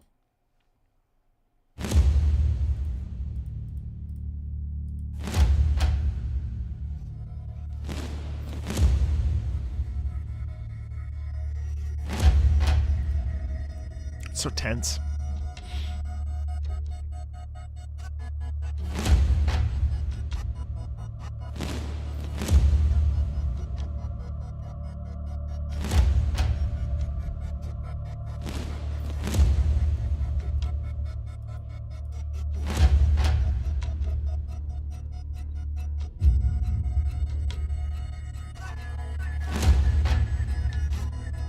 Wait, this is Jesper Kid. That's why it's so good.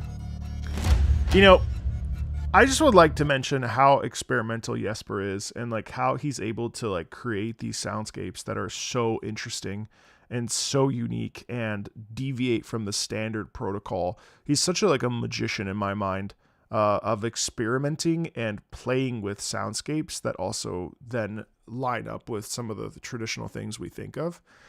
Just incredible. I used to play Brotherhood's multiplayer all the time. In fact, I don't think I've ever found a multiplayer that was like it since.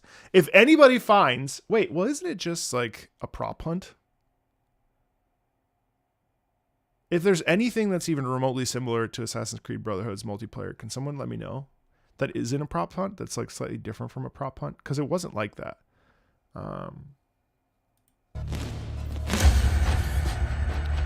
The ship.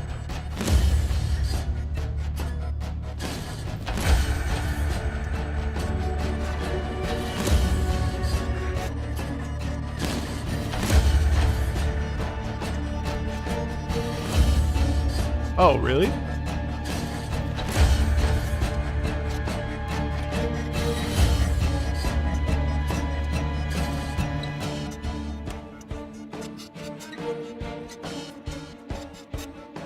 The one from 2016?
Wow. It's such a visceral thing, and then to then have the opera singing come in, it's almost like the little semblance of peace, or it's like stepping into the Borgia home at that moment. You know what I mean? It's almost like the violence in that is really fascinating. You get it a lot with that plucked string, or with the sustained string that's really pressing into the bow. But then also just it's kind of sticky. It feels very viscous, like it really kind of permeates your whole body, and it's really uncomfortable. I really like that piece. And Brotherhood, God, I miss it so much. I could play it right now, I guess.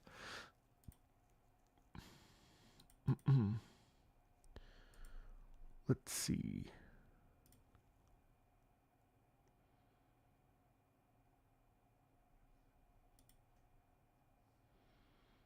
Uncharted, Drake's Fortune, Drake's Elegy. What the fuck was that? After going back and playing Uncharted, Drake's Fortune again for the first time in a while, I realized it may have been my favorite soundtrack of all the Uncharted games. The melody of this track is beautiful, and I hope you like it.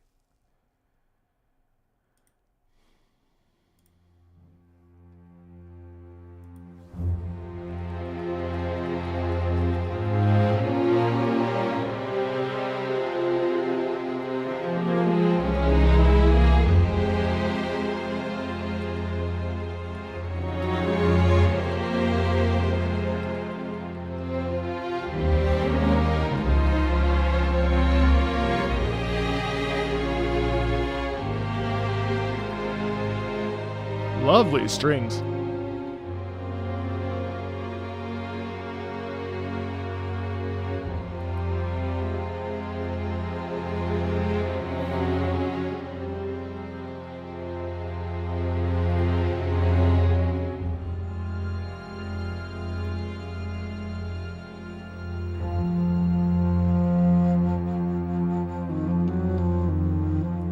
The desert essence, yeah.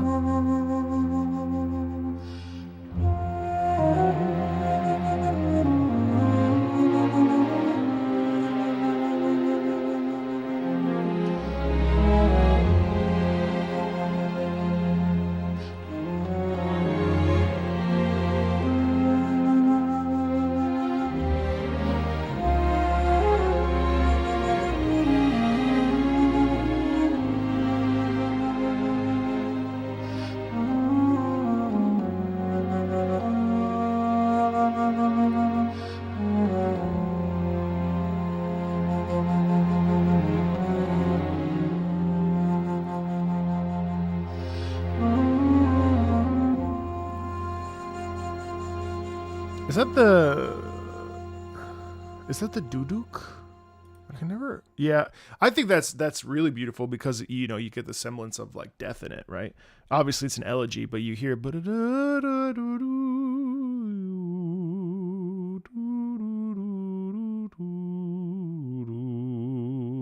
especially lower on like that in that soundscape. I think the lower register really has this really nice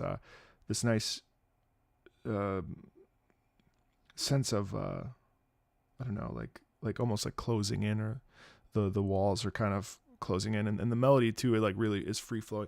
Mason, you're making me nervous, dude. We have ourselves a bona fide composer in here, everybody. Mason Lieberman.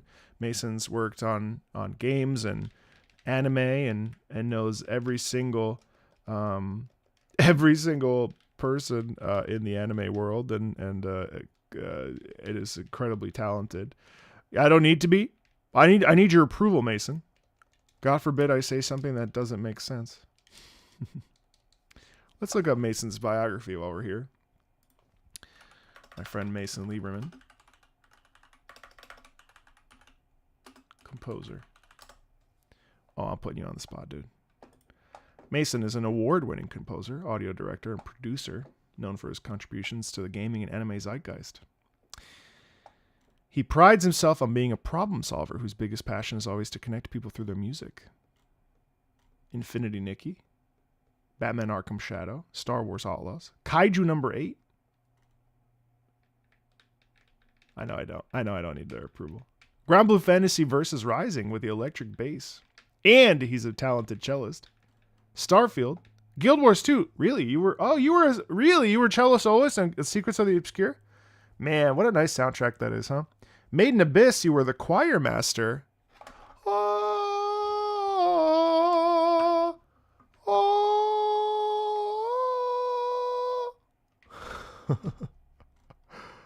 God, that one song. Ruby, you were the cello soloist. Or, as I like to call it, RWBY. You were the composer for Ruby. What the hell is Saran Zanmai? You were a cellist on Arknights. Vocal production on One Piece. Holy hell. You were a singer on Hell's Kitchen? That's awesome. You sang on Arknights? I didn't know that. You know what I started watching yesterday was Dr. Stone. I was like, I gotta fold clothes. What's an anime that I'll never watch with other people? Dr. Stone. And you know, I found myself I got caught really off guard. I said, holy shit, Dr. Stone, this guy is really annoying, but man, do I love the crazy guy, the buff guy. Oh, Origami. Now this is a game that does not get a lot of love. The Gordon Ramsay Hell's Kitchen, yes. Wait, there's more. Hang on. DC Metal Force. Life Lessons with Uramichi Onisan. You were a composer on. Teamfight Tactics, of course. Oh, no wonder you always want people to play Teamfight Tactics. I almost said Cactics. Have I started 86 yet? No, not yet. Nice. Well, that's Mason Lieberman in the chat. What's up, buddy?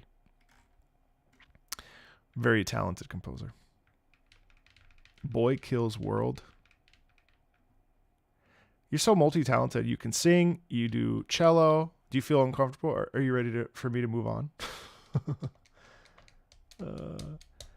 Am I planning on more Deep Woken? No, not right now.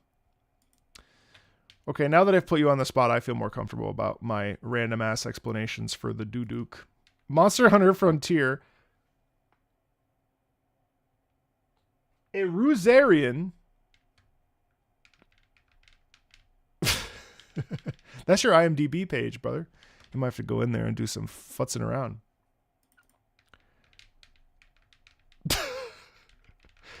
A Rosarian is a highly intelligent elder dragon. I've never heard of this. Command over both fire and ice. There are no legends or reports of this monster. It was discovered completely an accident after an expedition gone wrong. Oh, your website's better. Ah, okay.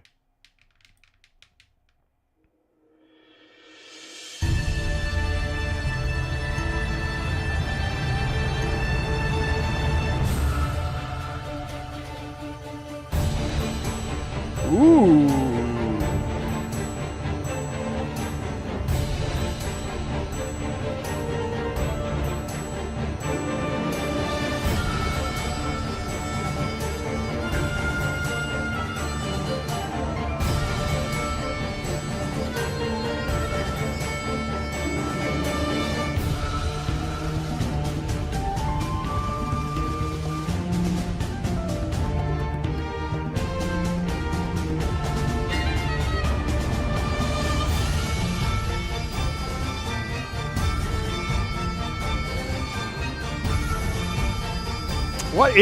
What instrument is that?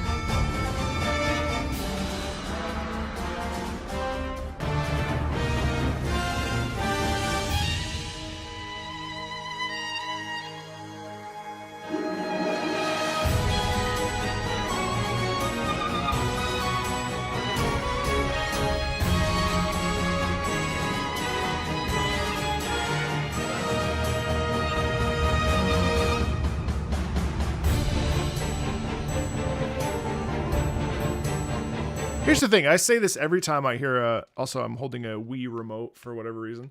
I say this every time I hear Monster Hunter music.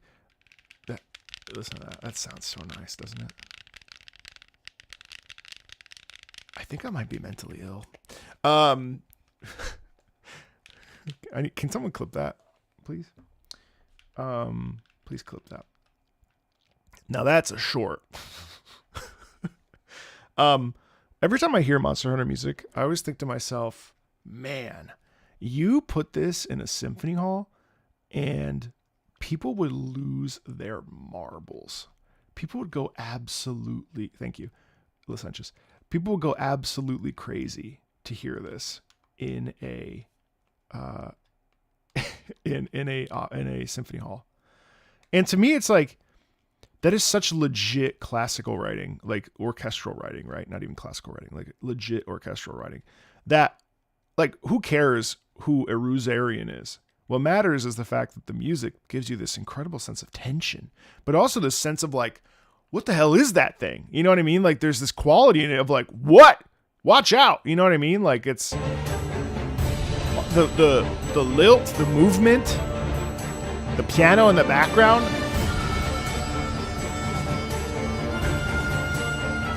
Is that an oud or oud?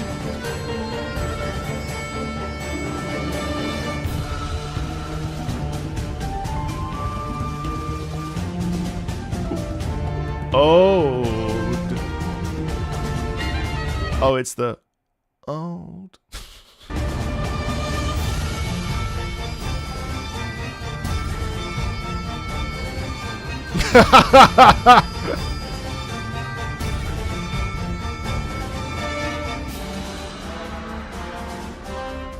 You're right, my bad. Like, owie. Ooh. Ood. Holy hell.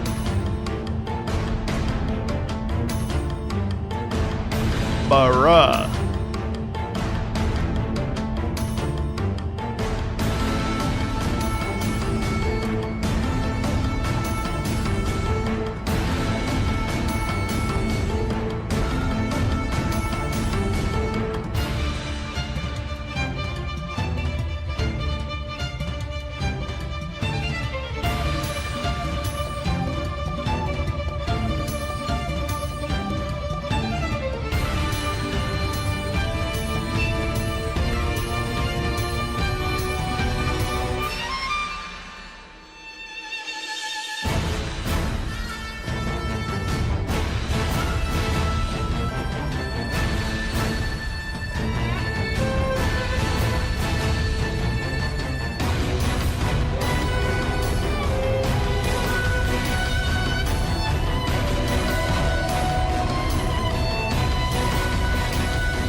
Yeah, so I find the balance between, now I'm holding a Wii remote.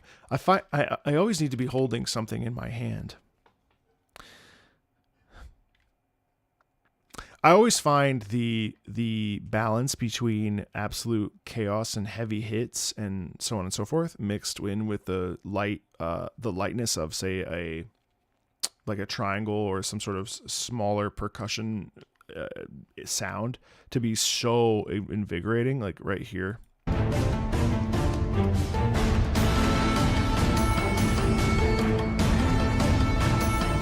Yeah, so you have the big beats, you know, the big hits, bum bum bum bum bum bum bum bum, and then over top you have the oud guiding that, but the oud feels so much smaller by comparison, and it kind of is like, okay, well, there's this exoticism that's at play there that's really, I mean, divine to listen to.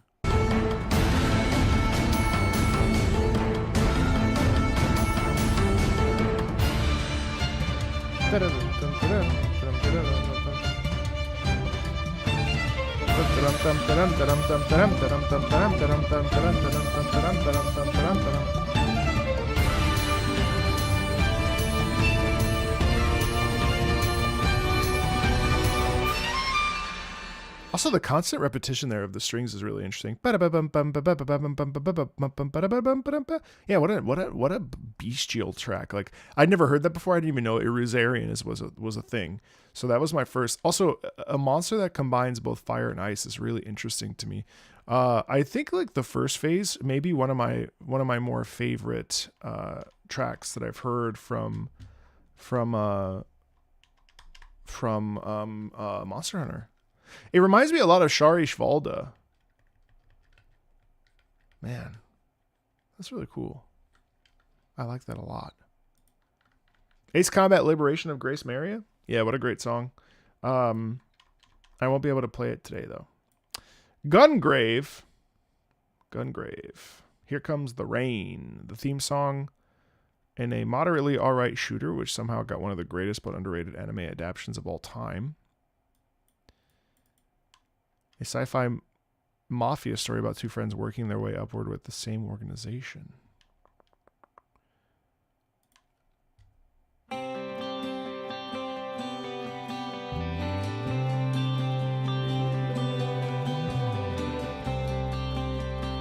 Look at this photograph.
Does this play in-game, or does this play at the credits?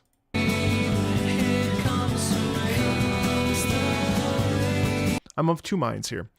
Either A, I really like it because it plays in-game, and I find that super unique and super wonderful and really kind of exciting.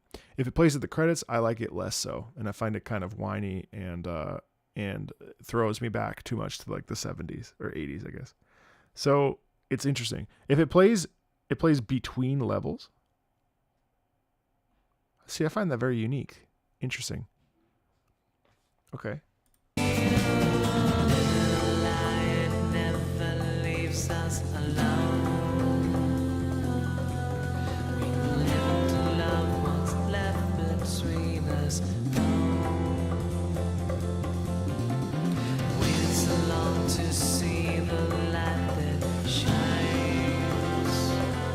This is another sound that I'm not crazy about. See, you know, it's pretty interesting as we continue on and listen to, you know, thousands of songs. It's like, obviously I'm not going to like everything. And it's interesting to me that this particular sound, and I can't dictate why yet, but like listening to something and trying to understand why I like it or dislike it is very interesting. Like, cause you can't just say, I don't like it. What do I not like about it?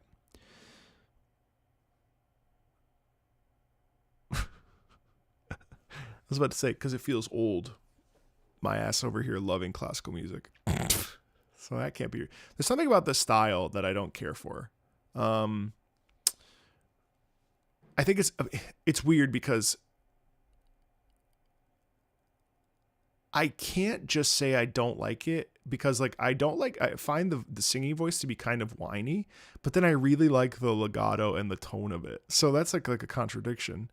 But it's like I think that's the beauty of music, is that there is this sort of nuanced discussion if you're able to have it, where, you know, do I love the singing? Not especially. Do I like the tone? Yes. Do I like the bongos in the background? Also yes. Do I like the structure of the song? Not especially.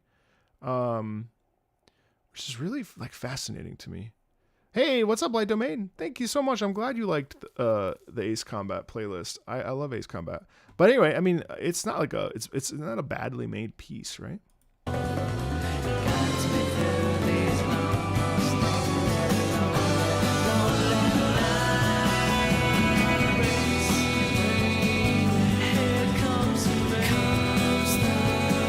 It does have Blue Oyster Cult stuff to it. You like this, Mason? Mason, why you come in here and try to invalidate what I say? So you like it, therefore I have to like it because you're a composer and you could hire me. This is bullshit.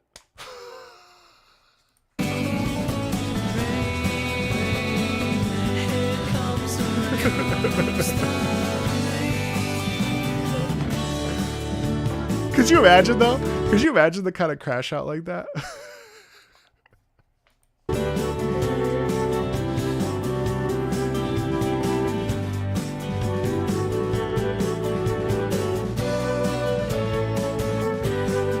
Oh, see, I really like this. This is why we don't stop. This is why we don't stop songs too early, because you never know where things are gonna go, right? I know they might think I'm serious. I'm not serious. You put the anime OP in Discord, very different vibes. Really? Hey, Barker, what's up? Straight from the instant I found you,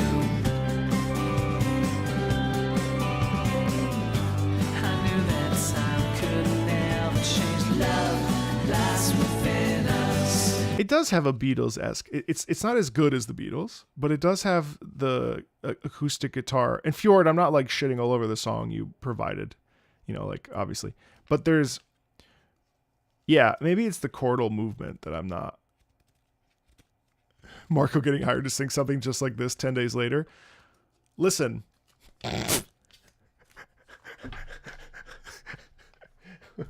Where's the line? Where's the morals? What's the paycheck? My morals? No. I shouldn't make that joke. I do have morals, and they do not. Even though I've made my fair share of mistakes, I will say only one, thankfully. Guess I can't join that Blue Oyster Cult tune you're writing. No, it was gonna be like $8,000. Hold on now. No, the only mistake I ever made was that last War Survival ad, which that honestly didn't even pay that much. It paid enough to pay off, like, do a car payment, but not enough to like justify completely selling out for that. I think that's the only one I regret, which is hilarious still because the internet hated me for it, but my family and friends were like, "Oh my God, I saw you on Instagram. It was so cool." They were like, "You made it." And I was like, "Yeah, but the internet is really mad right now." And some people wish that my channel would be canceled for rent must be rough this month, huh? Actually, yes. How did you know? And how springs eternal us through.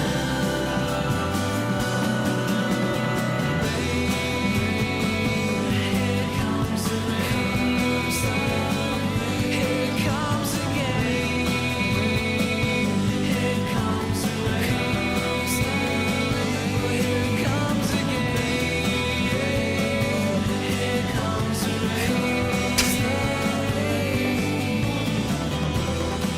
Actually,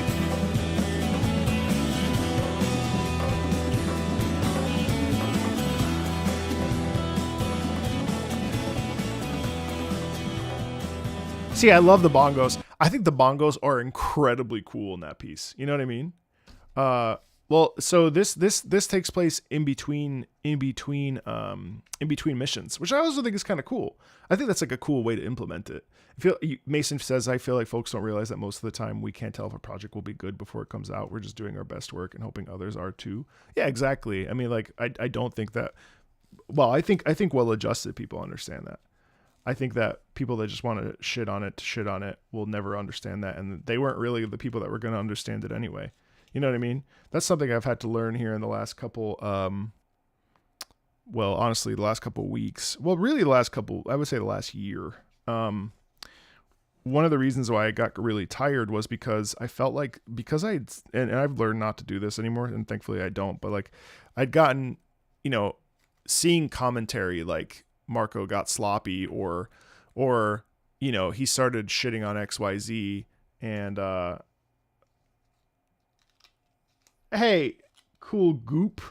What a great name. Thank you so much. Thank you so much. Marvo Meatbulb. Help this man. He is drunk. So I felt like I had to justify, you know, cause shit like that it can get under your skin. And the weirdest one to me is people thinking that I'm actually a bad person, just to justify the fact that they don't like what I make or talk about. And it's like, bro, like, I mean, I'm certainly not like a saint, but I would definitely don't think I'm a bad person. And no amount of what you think of, like, the mask is starting to peel off. And so that really opened up this idea that, like, you know, you can't beat Marvel everybody. Meat Valve. There you go. You can't beat that. TTS is way too late. But it's amazing though, right? Because Mason, your point is like you can be a chef, you can make a great meal. Mason, I can't read that out loud. Why are you even writing that, Mason? Mason,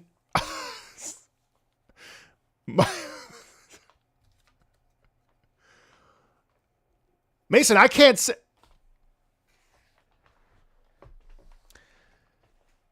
No, I'm not reading that out loud. You're fucking leaking. I know you do. Anyway, I was in a project that I'm really excited about. That's what Mason is alluding to over on Twitch. And I'm not going to breach my NDA. No, thank you. Anyway, I'm excited for this thing I was a part of. That's all I'll say. And anyway, like, so his NDA is with me. You're such a bro.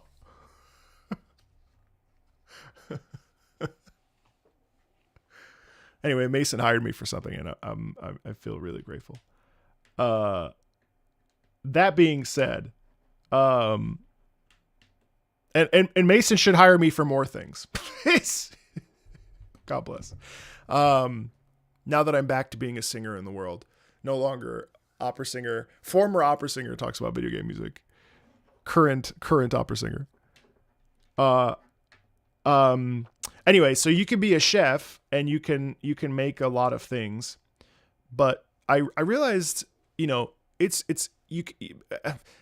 like going to a buffet, and it's like everyone loves the tofu, the chicken, the beef, the, you know, the whatever, right? But, you know, you can really diligently make the beautiful, I don't know, whatever weird dish that's like, people will like it, but they may not like it as much as they're going to like the chicken.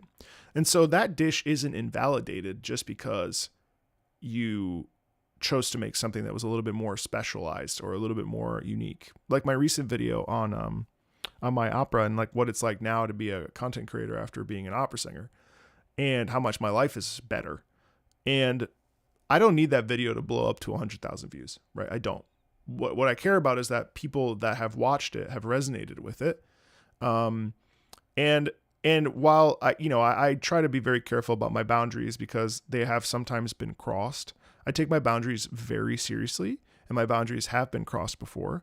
But I would say that, like, what I present is a very authentic version of myself. Like, I am actually at my most comfortable here in this chair talking to you guys. Like, I'm so grateful that people want to engage with this conversation around music with me because it's really interesting. So there's no mask to peel away. There's no mask to peel away because that's not where the boundaries are for me. So, like, the things that I say, now I may word things that I say in a way that is maybe neutral because I don't like saying that things are shitty unless they truly are shitty. But, like, in general, I like to, my persona online is to be thoughtful, which is also my persona in life, to be thoughtful and to be upfront, honest, gently candid. That is how I am in my life. There is no people people want to find things because they don't like everything you make, right?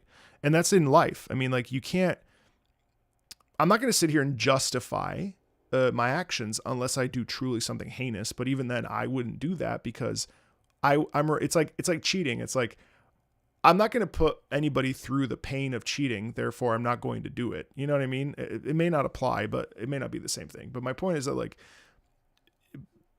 people usually people that are not well adjusted will come into something with bad faith and will dismiss whether it's a composition or I'm trying to tie it back to singing or music, whether it's a composition or like a game design or a game, and they'll want to, sort of come into it with the idea. I don't know. I'm not making any sense.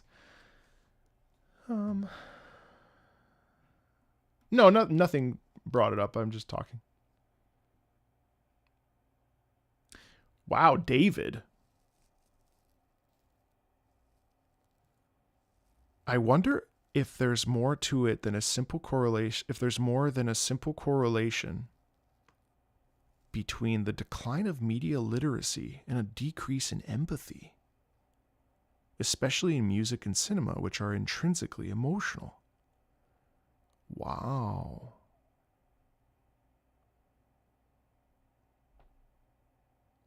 That's really interesting. The opera chair is important.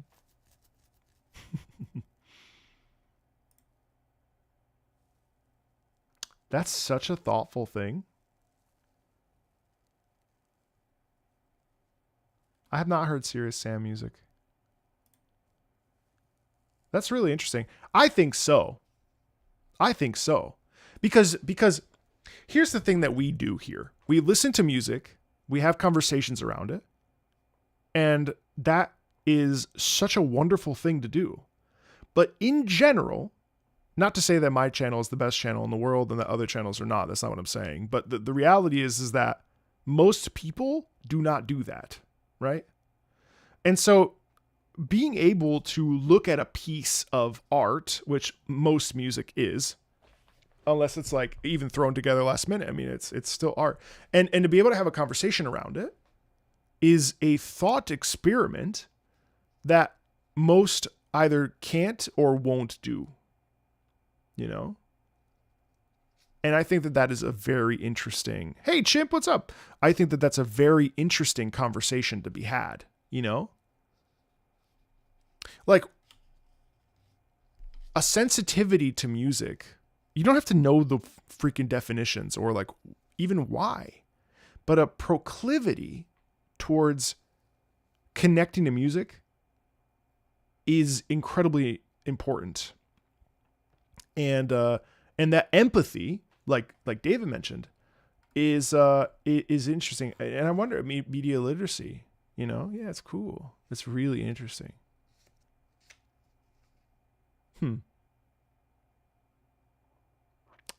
Anyway. Art critique nowadays is getting infested by media cynicism. Yes, oh my God, what a great point. Cynicism. Yes. I see cynicism everywhere I turn on the internet. Well, on Twitter, that's just like the platform is built around cynicism. But like, I think you're so right. And I also see a lot of people that are just way too tired of gaming and they don't want to play games anymore and they just don't know how to let go. I really believe that most of the complaints that people have, now some are absolutely justified. See, there I go, straddling the fence, but I think it's important. I think most people that complain about gaming to an oomph degree really just need to step away from gaming in general and just go away. Move on from the hobby. I think. Hey, Warforge, what's up? And I think like that's a bummer. Is it cynicism or rage baiting for media revenue? And that's very interesting. Hey, Phil, that's very interesting.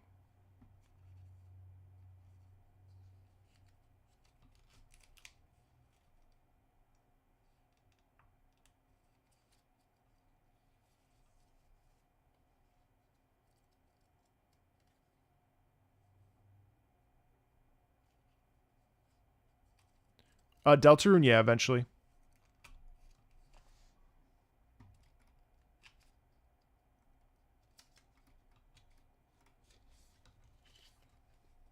Algorithms have, yeah. Well, I mean, we saw it. Tim Geddes made a Twitter post where he said Superman was the best thing I've ever seen, and Superman was the worst thing I've ever seen. Guess which one? Guess which one got more likes and more clicks and more reshares? Same tweet, just changed one word.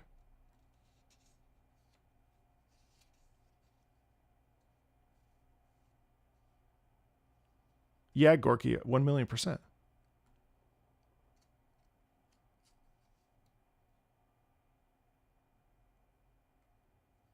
I love your PFP, Laguna. Cum historia. I agree.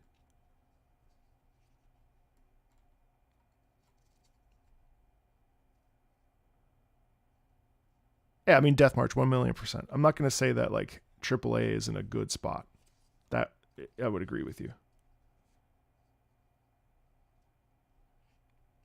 As a regular player of Final Fantasy XIV, I feel like the state of the online discussion community is a perfect example. Of 14, here's an example. Yeah, okay. I didn't like Dawn Trail. You know what I did?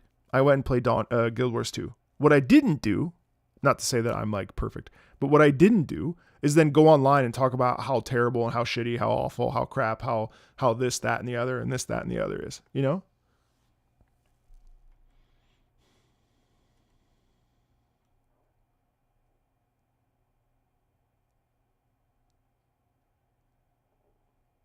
Yeah, Wands. Yeah.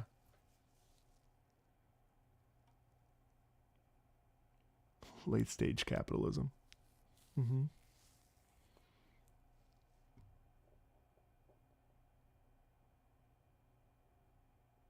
Sure, Kirby. Yeah.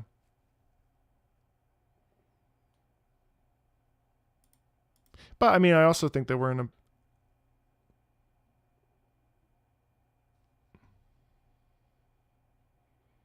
AAA is not in a good spot, but also I have to critique the gaming audience. Feels rather lazy when it comes to finding things they enjoy. Like, take 30 seconds to indie space. I know, I agree.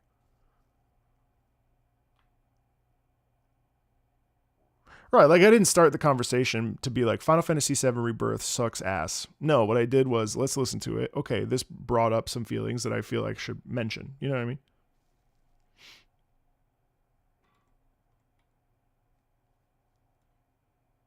Yeah. But there's the line. The difference between a reasonable discussion with the media that you have, that should be encouraged. But the problem is when we default to mid and slop, and I mean, I think in some ways fence sitting, which is viewed negatively, fence sitting is actually in some ways, now obviously not for everything, but fence sitting can also be like, okay, let me assess. Like, okay, a couple days ago, last week, again, not to say that I'm like the king or anything, but like someone had asked me about censorship and how I felt about the whole situation with Itch and with like, you know, Visa and MasterCard. And obviously at the time I was like, well, I don't know. I didn't know how to feel about it. But then when I sat down and I really thought about it, obviously censorship is bad, right? Because honestly, like the censorship I see is like, oh my God, they fixed the camel toe on the gotcha character, or I can't see up her skirt now. This is atrocious. Censorship is bad, right? And I've always been like, I mean, okay, yeah, I guess, but like, and to me, it's like, well, it's a camel toe on a fictional character, like that. Okay, but like that to me is like I'm like whatever about it, right? But on a bigger scale, I sat down and I really thought about it, and I'm like, well, no, why would censorship be good ever? You know what I mean? Like, and especially now that with all the AI tools that are starting to limit how people see the internet, it's horrible. It's disgusting. And everything that's happening in the UK, and now all of a sudden, a flip of a switch, it's like everyone has something planned. And I don't want to be a doomer about it, but it's like, how is it that all of a sudden, it's like it came out of nowhere, and now it's everywhere? Huh? You know?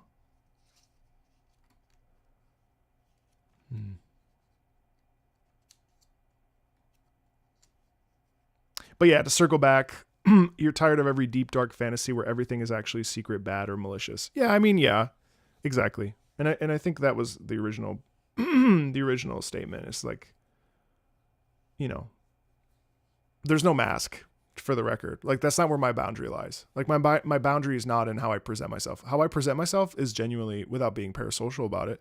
What you see, I have my stuff that I keep to myself, obviously, but what you see is me. Like, there's nothing to hide. And so it's funny to read how people interpret, like, this whole, like, Justin Timberlake situation where, like, his, have you seen those clips, by the way? Wait, I gotta show them. Well, no, they're gonna get fucking copyright claimed.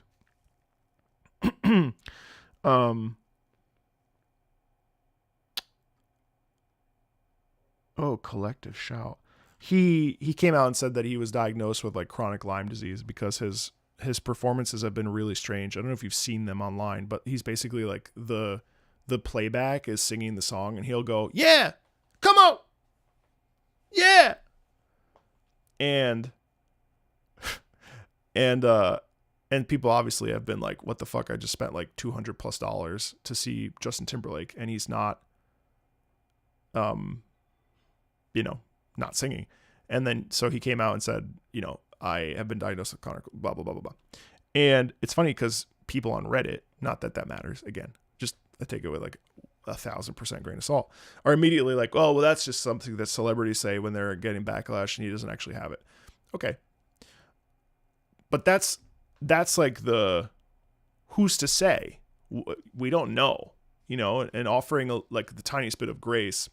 So that being said, like, I find it really interesting when people would imply something about me that isn't true, but if it's their narrative and if it's the narrative that is easiest to articulate to themselves, you know what I mean? I fucking hate ticks, dude.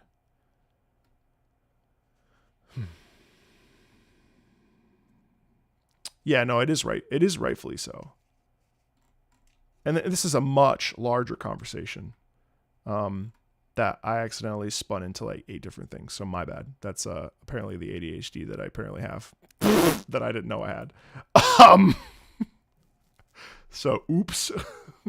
Ticks are no joke. You guys weren't here when I was doing a Wuthering Wave stream. I had taken Luna out for a walk and I came back and there was a tick crawling up my ear. That shit was terrifying. And it was a dog tick apparently, but like even still, like I was like, what the fuck is this? I grabbed this and it would not die, but like oh my God, dude. And someone was in my chat was like, well, this one, my family actually recently, we had to blah, blah. And I was like, what the fuck? Jennifer English and her girlfriend were like, you have ADHD. And I was like, no, I don't. So I have to get tested because I just like had like 8 different conversations with you right now, all to do with like originally all to do with fucking talking about musical taste. Anyway, Fjord, I'm not sure how I felt about that song. It was fine, but also I was trying to figure out why I didn't like it. Besides just like, I don't like it because I feel like that's a lame answer. And that's not why you spend your money.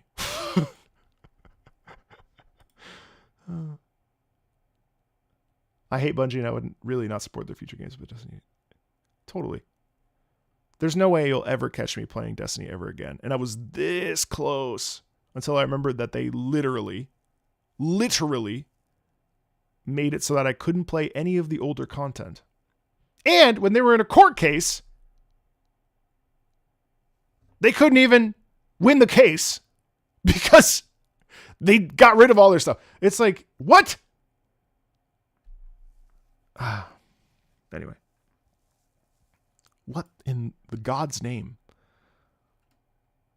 As someone who has ADHD, you probably have ADHD. Well, fuck. Like, honestly, deleting stuff that you pay for is worse to me than gacha. Because at least, like, I pay an exorbitant amount of money for that, but at least I get it, right? And I have it. The idea of paying that kind of money and then deleting it?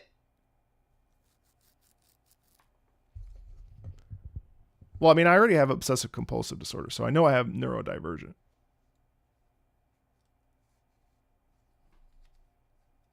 Yeah. Oh, yeah. Oh, Mylan's such a nice dude, man. I had such a good time. That was one of my favorite things I've done in a long time. He's hilarious and such a good egg. Like, what a nice guy. I hope we play a lot more. Isn't that the whole point behind Stop Killing Games? I mean, I think so. I thought Stop Killing Games was mostly around the idea of servers and like not shutting down servers. But it's the same thing. I mean, yeah. So essentially, yeah, it's like, you know, shutting down servers. If let's say you spend $1,000 on a game. Yeah. So then, yeah, I guess you're right. I think it was a little bit broader.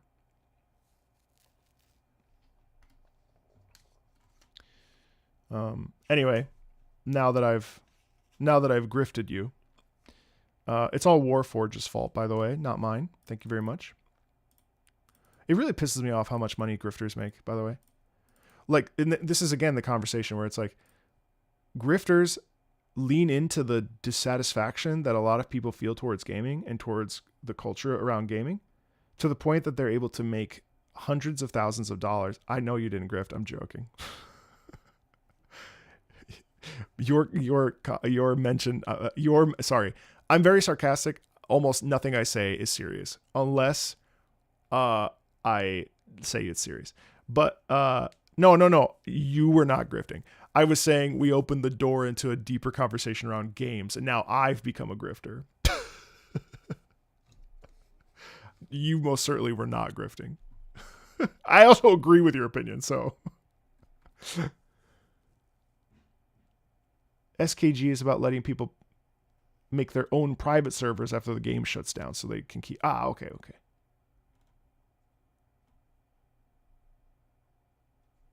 I see. Grift-friendly economy? No, you were most certainly not grifting. It was me. I was the grifter. But anyway, I hate how much money grifters make. It's like nothing pisses me off more than watching someone make a video that's like blah blah blah blah blah. Ugh. And that's literally, you see it too, and you're like, and it's just like a strong opinion about something that a lot of people agree with that makes them angry. And then all it is just spinning the... Pisses me off, dude. You know? It just plays, it's just the classic playing into the emotion and then freaking making money and walking away. But you don't build like a real community there. What you build a community of just like-minded complainers? Like that sucks. Like, I would much rather have a community of people that like are able to engage in a conversation like this, where no one's being a fucking asshole and everyone's engaging in an interesting conversation. We don't all have to agree. And I would prefer if you didn't. You know, I would prefer if you didn't agree. You know, I don't mind being challenged. But what I mind is people being assholes. Like, the other day, someone called me pathetic on Twitter because I block people. And I said, well, I wouldn't have blocked you, but you called me pathetic, so why would I keep you? Goodbye. And I blocked. You know? It's such a bummer. Like, I said on Twitter that, again, Twitter doesn't count because it's full of angry people, but like, that's the only place I have where I can like actively dump my thoughts. And I said, not all journalists are bad just because this person wrote an article about how Stellar Blade is the Gooner game of the year, which really made me grumpy because I'm like, Stellar Blade also has really good fucking music. Like, why does it have to just be the fact that she's hot and people are making mods that are naked? Why they have to do that? I don't really know, but it's their right to do it. And so I got into an argument with somebody because I was like, I have journalist friends and they're good people. Like they genuinely are well-intentioned. Well, every journalist, it's like, no,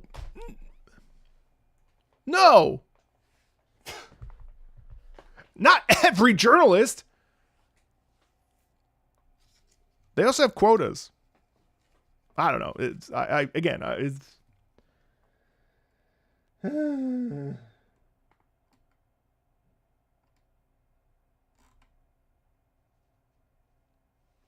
Yeah, I hate when people say OCD is just... Actually, that's a phrase that once I discovered that I have obsessive compulsive disorder, I'll tell you what, my shit is not organized. Now, to be fair, my books are in order from largest to smallest. To be fair. So maybe that is OCD. But in general, OCD absolutely ruined my life. And made my life incredibly difficult. So, you know, all I can say is, while it really does rub me the wrong way that media portrays OCD as like, I'm just a little OCD. Bitch, you are either OCD or you're fucking not. And there's a huge difference between those two things. It is not one of... OCD will ruin your life. It is not the same. Fucking... You are not a little OCD. You are either here or you're here. There is no in between. Like, God. So yeah, no, it does piss me off. Anyway, let's carry on, shall we? I have another hour. Intrusive thoughts are not fucking cute. Intrusive thoughts ruined many a relationship for me. Intrusive thoughts ruined my previous career. Intrusive thoughts were incredibly damaging to my mental health. OCD is a serious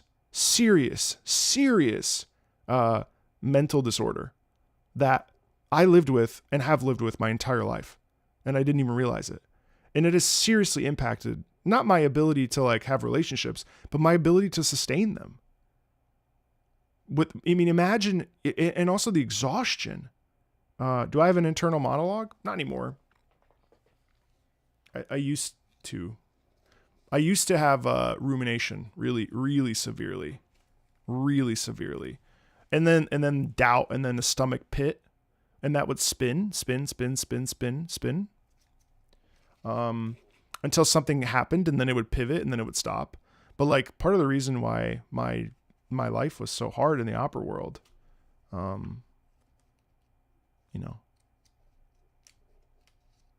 Nigerian, totally. No, an internal monologue is fine. I mean, like a conversation with yourself is fine. What happens is it's like, well, what if I don't really love them? What if, and it's a lot of what ifs. Well, what if I, like one time I like accidentally, a piece of apple went, like I swallowed it and it like scratched my throat and it went down the wrong pipe. And I literally spent the next 5 hours looking up every single article about whether or not the apple was in my lungs, that kind of stuff. Right. So like you have to be research everything. And on the one hand, it makes you an expert because then all of a sudden you know everything. But then on the flip side, it's also like a constant, And I'm not sure if I'd never felt like having obsessive compulsive disorder was a superpower, except maybe I accidentally researched things and became really intelligent at them. One of the reasons why I haven't sat down and actively engaged with the study of 8-bit, 16-bit music, which I really would like to do out of just pure curiosity and also because it's my job, is because I wanted to pivot away from the need to know everything about everything. And I don't know if like Mason, if you're still here, like, have you ever sat down? I mean, like outside of school and like learning things, do you feel like you're constantly learning at this point since you're actively composing like every day? Or would you say at this point, you're just doing the thing, right? You're just doing it. If you're still here, if you're not here, I'm talking to myself, but I was curious about that. Yeah, exactly. Or, oh my God, I don't know if I locked the door. One thing that really helped me with that was to be like, well, maybe I didn't, maybe I will, maybe someone will break in and rob the house. You know what I mean?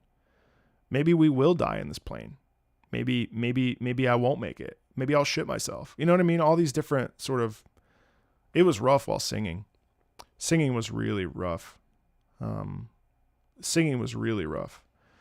the thing is, like, your brain immediately goes, well, no one's going to break in. You know what I mean? Or no, Anyway, this is not what we're here for. Enough of this. Montieu, the Wall of the World. The stage for the world's strongest Prix de l'Arc de Triomphe.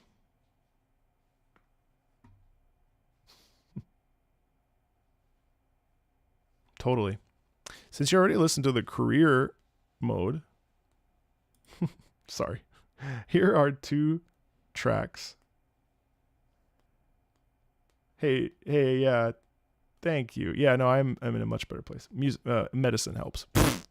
I was so anti-SSRI, but SSRIs actually saved my life. So this story is about 2 characters. The protagonist, El Condor Pasa, that's right, and her French rival, Montieu. The first track is Montieu's character theme, which you may have already heard. The second is actually the race cutscene. I wonder how much you can tell what is happening through the music. You want me to work? Okay, I'll work. I'm interested in hearing what you can hear and interpret about the story here. After you're done with the streamer or whatever. Oh, okay. Well, here's the context to see if you're right. All right, we'll take a look at it after.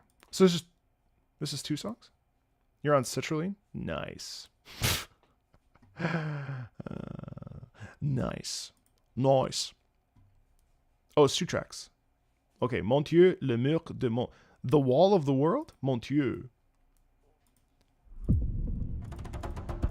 Like, okay, wait, pause. There's no fucking reason. There is no reason why Uma Musume should have music this good. Number 1. Why? It is so clean. It is so well produced. It is so well made. It should have been such a phoned-in experience. Horse racing anime girls. And yet, listen to the tension. Already. It's obscene.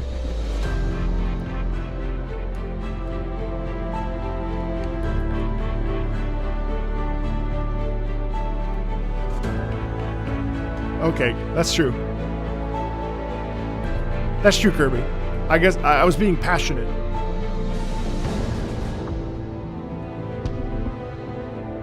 Oh, RimWorld has good music?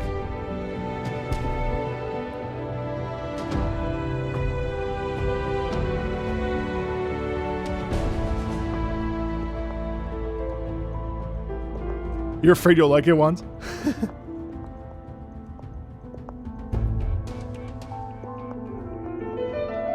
Oh my god, the piano over top is magnificent.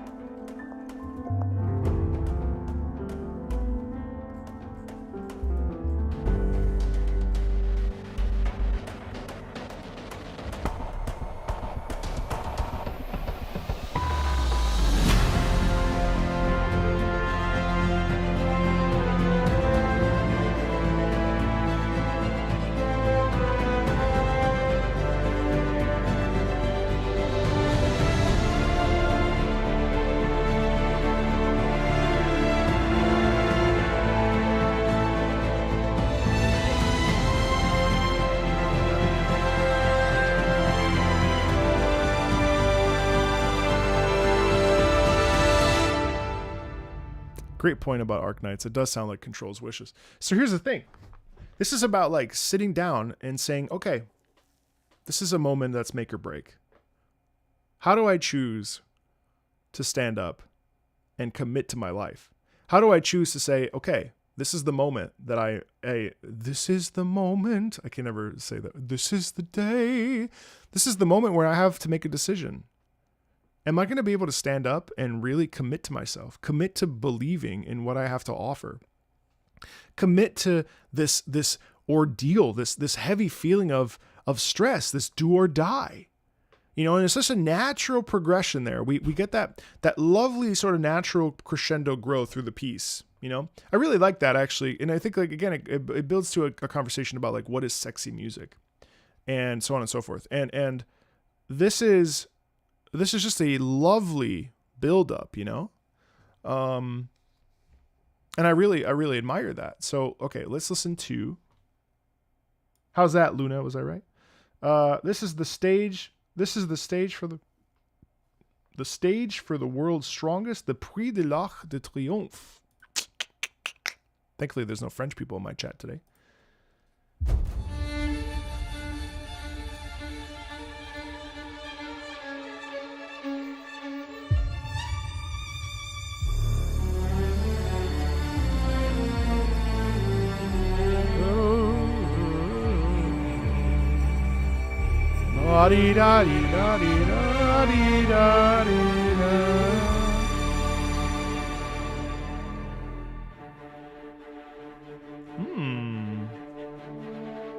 Nice build-up.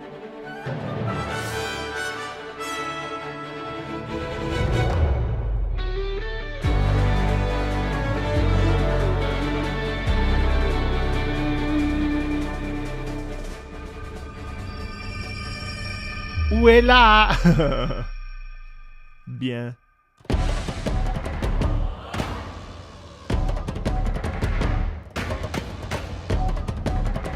So first of all, the chant is the audience getting hyped up, but then what's really cool is that the bongos have a dual effect. On the one hand, they showcase the Umas racing and the Umas running, and on the flip side, they also showcase tension and danger and the thrill of it all. I find that duality there fantastic.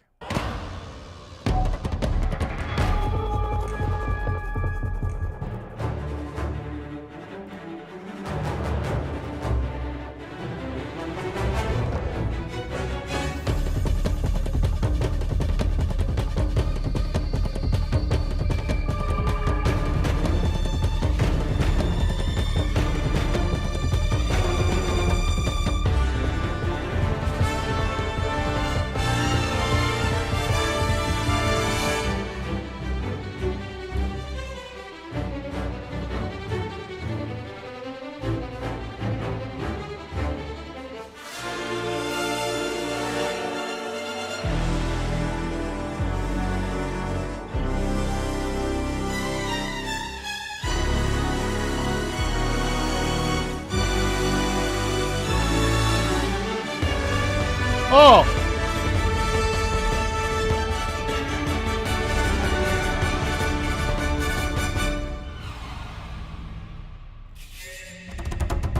God, I love this, dude! It's so, like, almost deadly. What the? This is the starting. This is the start. It's like this duel between the two of them. It's like tunnel vision? Oh my god!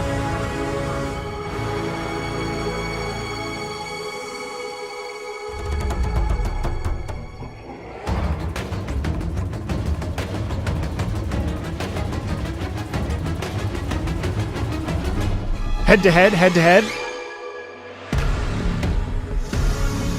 And almost it's like she's like poisoned or there's like a tripping moment. This is really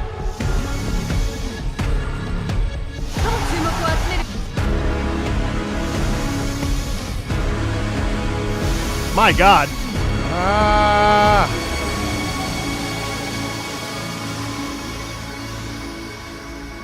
It's a whole Shenna we can't watch right now because it's too long, but I have the whole Shenna here, like, this is brutal.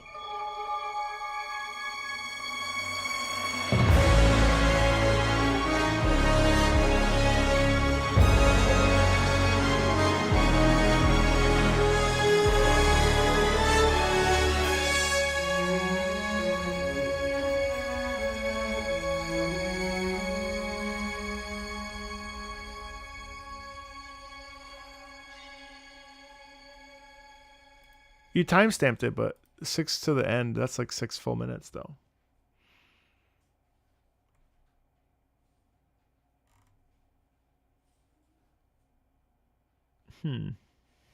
Let's see. 馬娘がパドックへ入ってきました。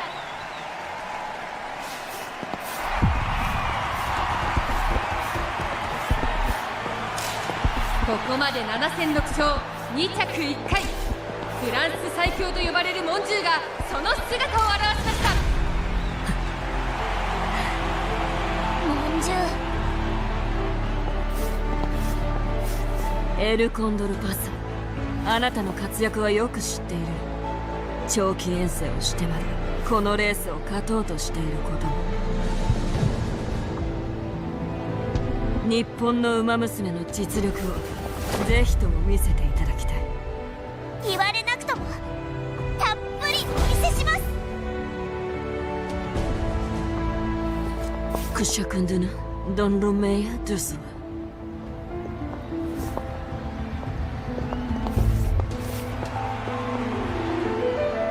世界最高峰のレース凱旋門賞。世界最強クラスの馬娘たちにフランス最強のモンジュール。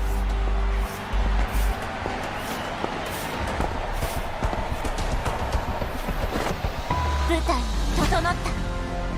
最善を尽くして持てる力を全部ぶつけて、私の夢、世界最強に。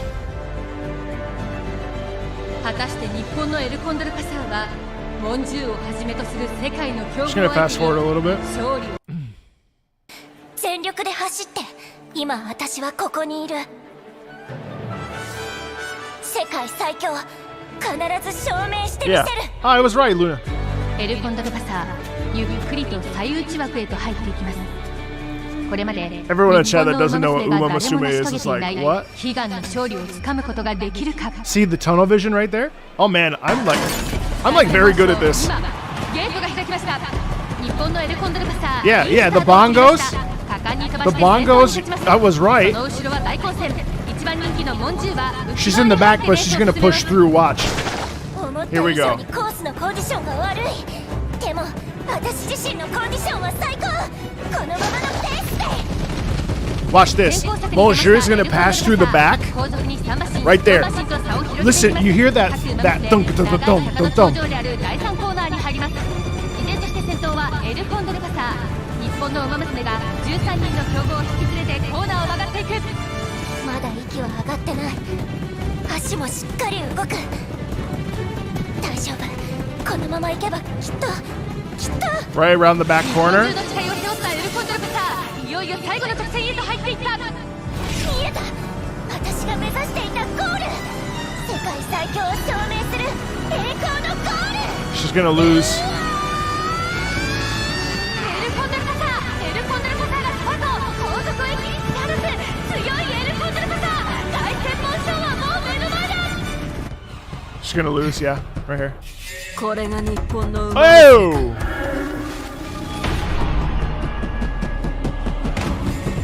あっと、しかしモンジューがすごい足で Oh my god, called it. モンジューがここでラストスパート。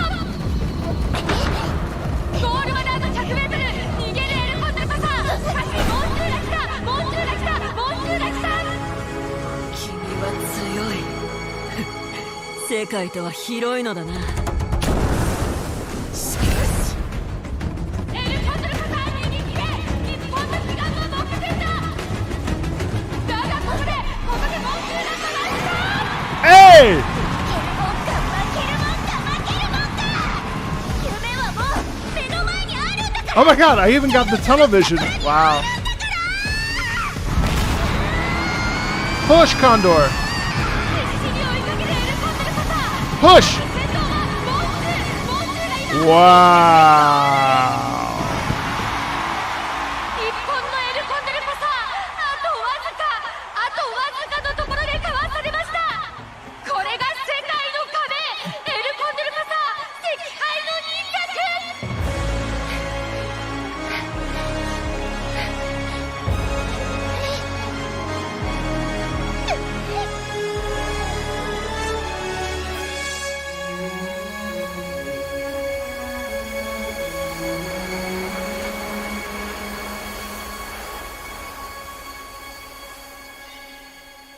See, and that's why people are obsessed with Uma Musume. Because why am I so invested? I have a random 6-minute clip. Like, it has no reason to just be that good. Hey, thanks, Whiskey. I appreciate you. You know? It's extra, and yet it like delivers on like it delivers in spades. Like there's like, oh my god. Jesus Christ, dude. 22 subs. I appreciate you, man. Thank you for that. Thank you, Whiskey. I appreciate you. Thank you for that 20 subs. Level 5 hype train. Is that the highest I've ever had? I appreciate you, dude. Thank you. Thank you, thank you, thank you, thank you, thank you. Thank you, thank you, thank you. Thank you, thank you, thank you. Yeah, so that's Uma Musume right there. All the naysayers are like, excuse me? Oh no, Chimp! Oh bro, come on, thank you. Oh my god, wow! Thank you for those 5 gifted subs, bro. Thank you. The naysayers. Wow, level 6. I think that's the highest it's ever been. Thank you guys. Bubble butt lover. Level 6 is the highest. I appreciate that. Thank you so much. Thank you. Thank you. All right. Let's do. Oh, listen next week. Okay, we'll listen to this next week. AFK. All right, let's go to Renshin. Fate Grand Order. Thank you. Shikisai, the time of parting hath come from Fate Grand Order. I will not download this. I almost did. I will not. The song that plays while fighting the final boss of Part 1 of Fate Grand Order, the bastard who mercilessly burnt your egg... What? The bastard who mercilessly burnt your eggplant? If you want to make FGO players tear up, listen to... Wait, what? That's 2 separate songs? Listen, I'll watch Fate Stay Night, or I'll read Fate Stay Night. I'll watch Fate Zero right now on patreon.com/MarcoMeatball. Is there a reason I don't have a straight up donation button? Yeah, because of Patreon. Which you can find at patreon.com/MarcoMeatball, where I'm watching The Witch from... I'm so bad. I really am trying to be better about it. I just actually hate plugging it, but I feel like I need to, so I can make more bad content. I'll do both. No worries. All right, let's listen. Oh, I'm finally caught up, by the way, on Fate. Thank you. I'm finally caught up on Fate Zero now. So episode 5 on, we're diving. Also, but seriously, like just as a side note, like the story of Fate Zero is so freaking good. And in general, like the concept of Fate is so good. Like the idea that you can like have these mythical beings, these servants that are all from different areas, and if you give them the relic, the appropriate relic, you never know what you're gonna get. Like you have to like target, like even just all of it is just so cool. Like the fact that Excalibur brings out Saber, but then Saber is who she is, and like Caster naturally becomes all messed up because the person that summons him is a serial killer. Like the whole thing, like the Grail picking out the best servants for the individuals. Like holy hell, it's so cool. It's so cool. So it's been really fun to watch. Unlock a random emote. Don't mind if I do. It's really neat. Like yeah, Gilgamesh being Archer, I just love it. I really love it. Like I think it's such a genius concept for an anime. And also the other thing that I think is really awesome is the fact that anime, and I think the reason why I'm like fully invested in it, like yesterday I literally watched Dr. Stone for 20 minutes just because I was folding clothes. And I'm like sitting there at the end like, oh my God, what is the deal? Why is this so good? This concept is interesting. I can't believe that they're frozen in stone, but still can think. Like as a concept, like all of it's just not all of it, obviously. I know some of it's garbage, but like, you know, even One Piece, like why is One Piece so like loved? You know what I mean? It's because it's interesting and you know, whatever. I just think it's so cool. I think anime is so cool. And The Witch from Mercury, like literally, like I pogged out end of season 1. Like I haven't talked to everybody here about it, but like the end of season 1, like quite literally, is Gorky. Oh my God, Gorky, thank you. 5 gifties. You guys are so nice. Wow, thank you so much. Wow, this is crazy. Thank you so much. Thank you so much over there. Thank you so much. Wow. Thank you. Level 7 hype train. I don't think this is a record. I appreciate you guys. Witch from Mercury is going so well. I'm almost done. I only have 8 episodes left. I'm so sad. Anyway, man, the second time I watched the prologue, I cried. It's so damn good. What does Pog mean? It's this. At the end of the final season, I could not sit still. Like I have not reacted that way to media in a long time. Shit is fucking insane. Thank you, Gorky. Appreciate it.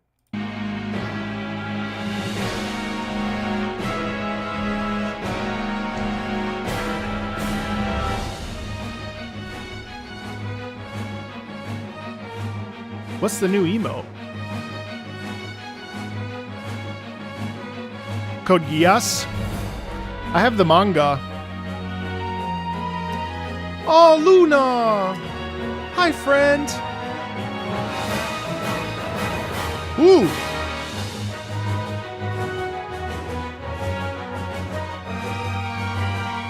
Ba, ba, ba, ba, ba, ba.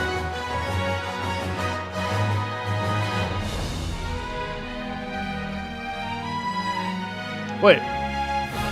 Poggers is play of the game? Oh my.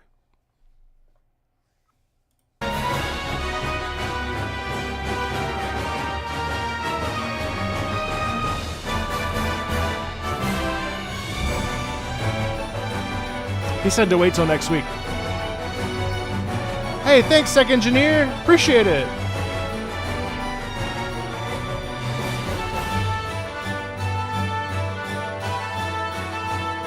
Yeah, it says wait till next week.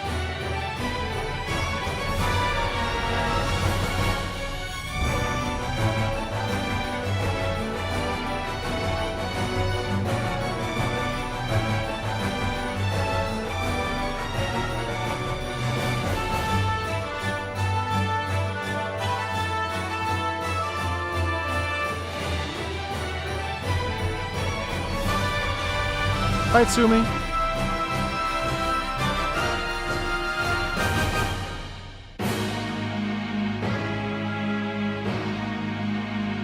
So there's a loop. You know what's really crazy is that what I really like about that piece is the like unbridled enthusiasm in it.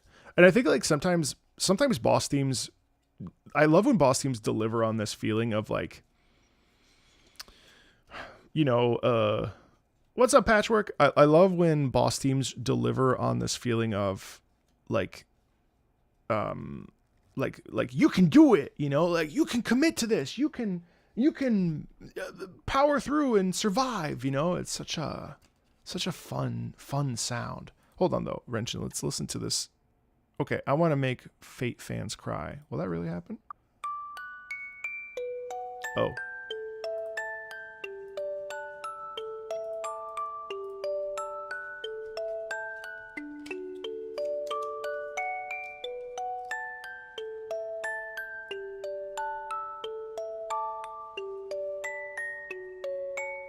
No.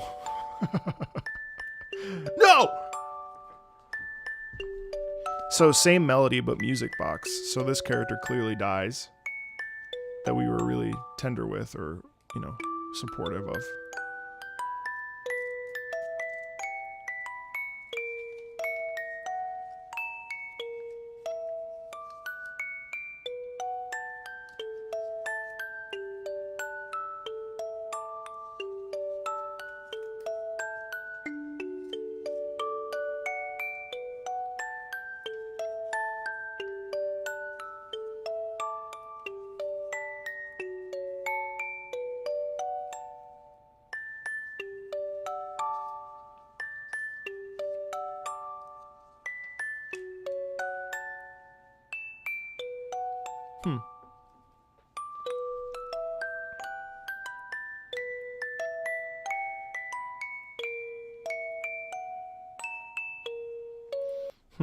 I like how it borrows the same melody, but just, you know, obviously it reduces it. It makes it simpler, makes it more tender, makes it more, you know.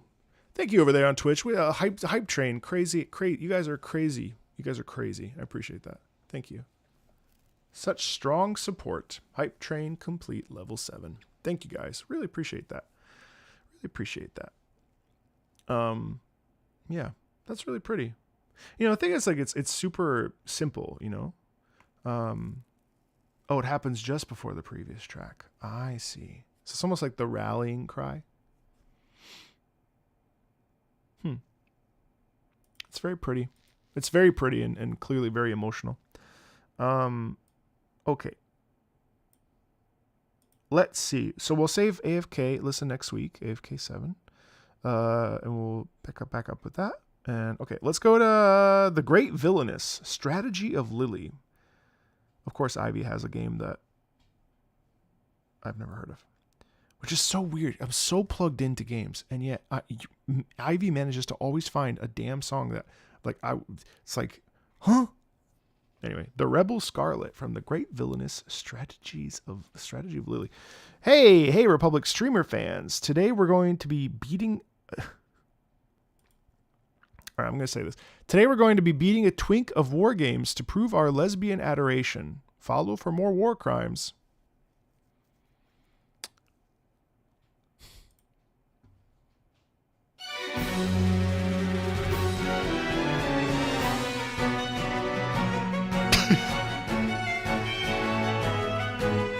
Not my sentence. I didn't say that.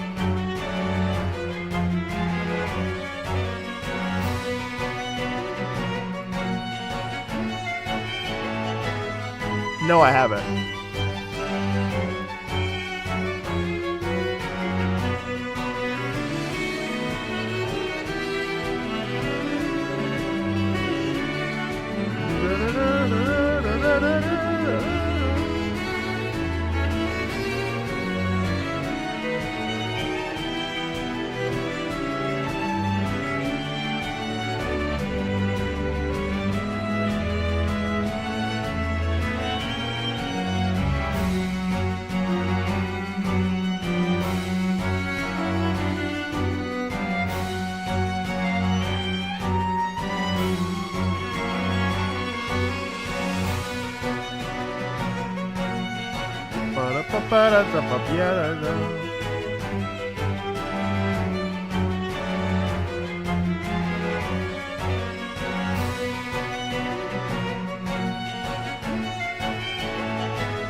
This is Yuri. Yuri!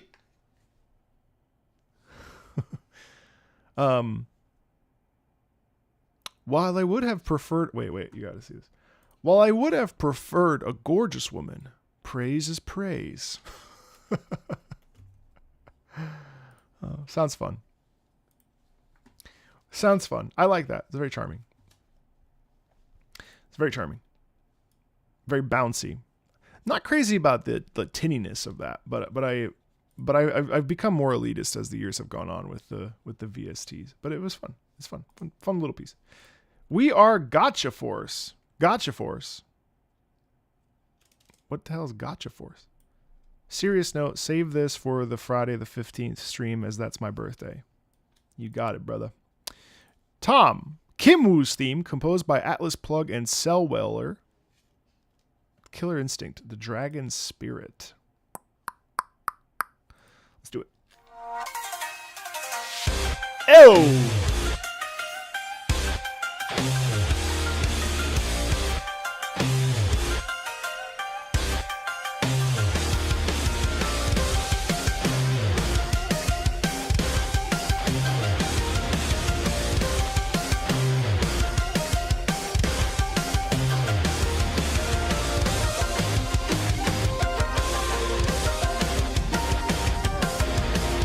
Jesus.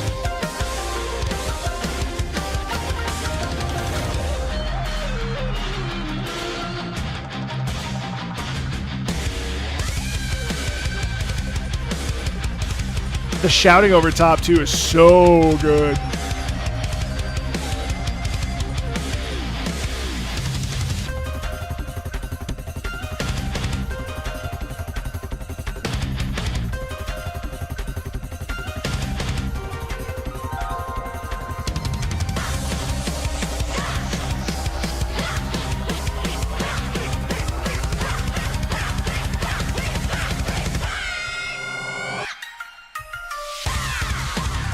That's awesome.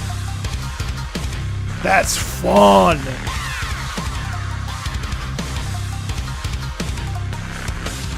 Okay, Key. Sounds good.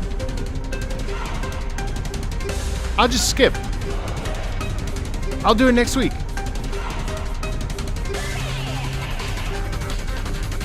Nice choices, though.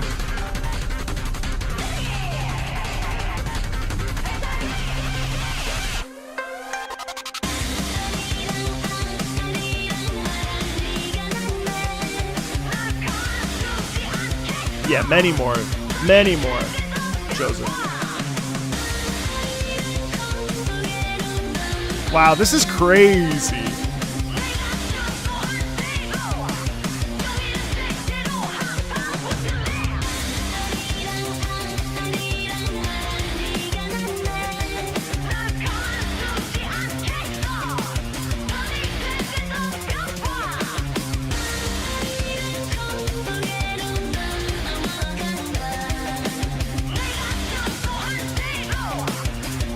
No. Oh, man, no.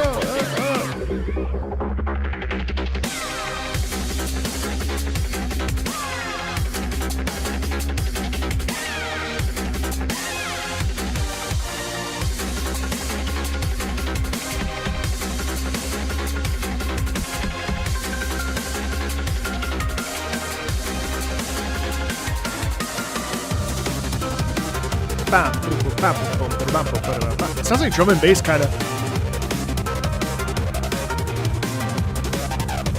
Wow, what a pivot.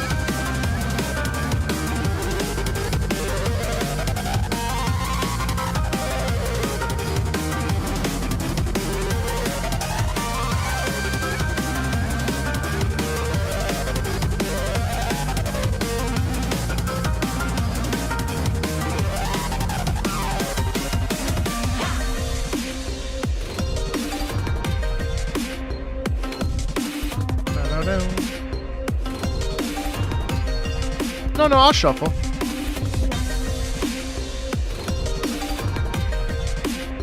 Okay, you know what's weird? I was really vibing with this, but I need it to be over. Like, it's weird how now it's like, okay, we're stretching and we've gone through like a couple different like variations. And now I'm like, okay, I've had my fill. I've drank this wonderful cup of whatever. I'm ready to, you know, pee it out. I'm good. You know, it's stretching. Just I don't know why I had to word it that way, but yeah. Hey, I wanna know what's up. Happy Friday.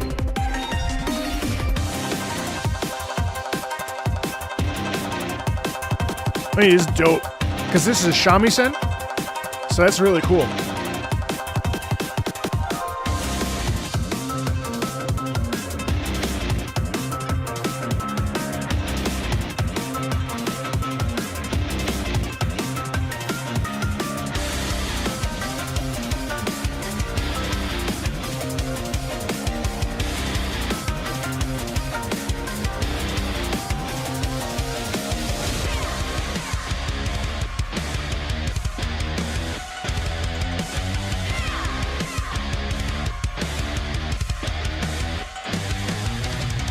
It's actually not McGordon.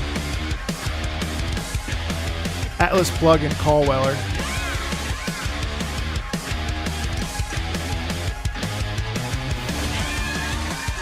I know some of it. Some of that OST.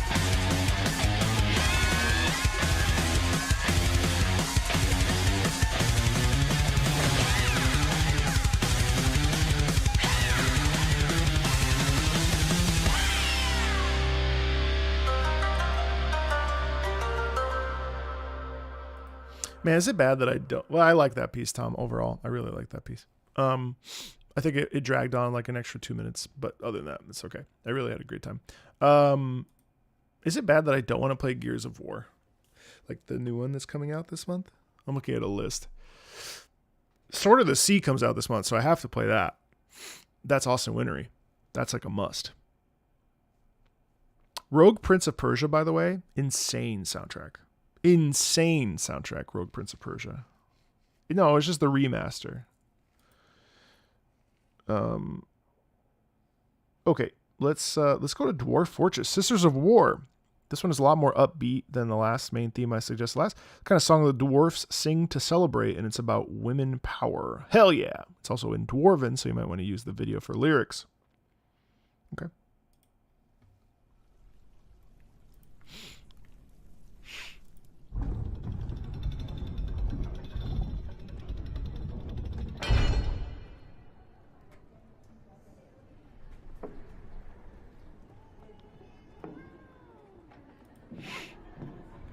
Oh, they gave you a code for that, Soda? because of the, yeah, they were pretty generous about that, it seemed. I mean, as generous as Microsoft can be.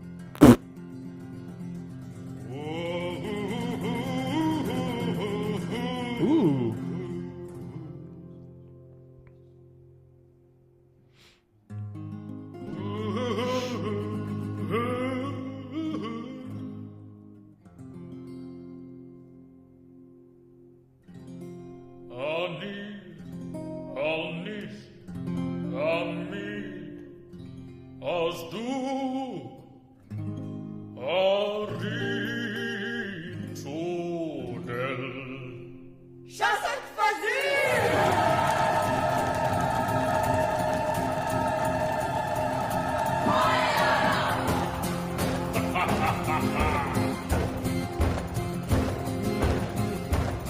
Yeah, that's fun. Bum, boom, bow, boom, ba, ba, down, ba, down.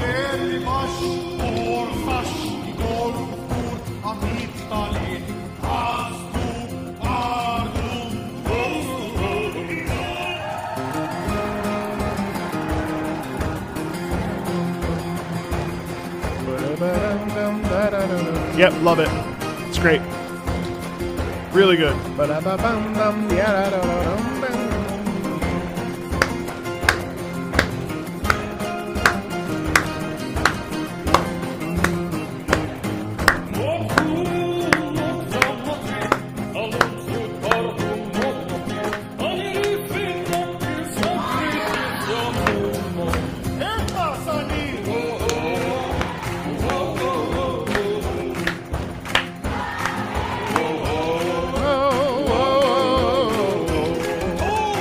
It feels like you're at a concert.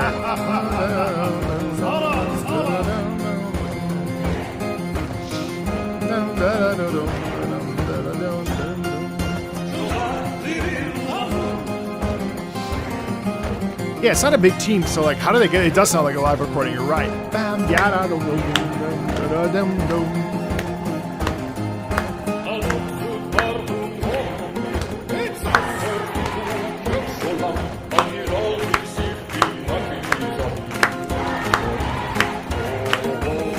Hold on now. Whoa, whoa, whoa. I love the harmony there.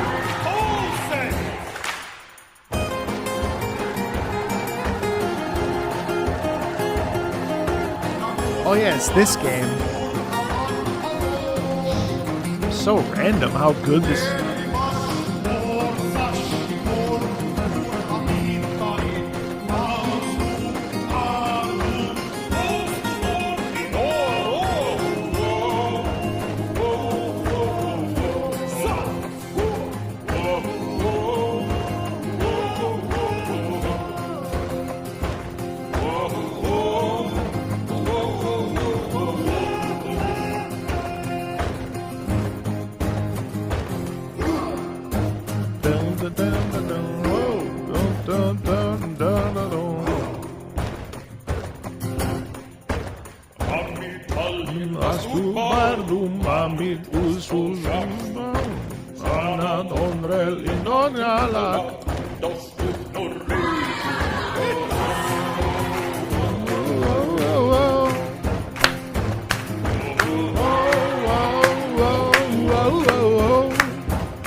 Wow, what a great little tune, man. I love that. I love that. Moriarty the Patriot. That sounds interesting. Catchy as hell. Gran Turismo 7. Me, now that I have a driver's license. Vroom. This might be a copyright nightmare, but let's see. Ah, fuck.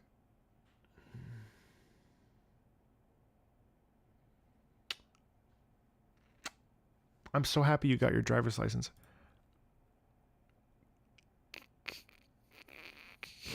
Can we pick a different one, POTK? Like I'm so happy you got your driver's license. But Gran Turismo 7's really tricky with copyright, and I'm trying to, especially that one in particular. Can we try a different one? I'm so sorry. Plus, it's got Idris Elba in it. I can't play this. Idris Elba, Lil TJ. No, like that's super. That'll get blocked. I'm sorry. Please. Let's do another one for next week. Okay. Let's go to Fury, the Toxic Avenger. Fury is a third-person, top-down hybrid action game where all you do is fight bosses to baller EDM tracks. It sure is. I should buy the soundtrack. Oh yes, this one. I did this a lot. I've heard Plock, yes.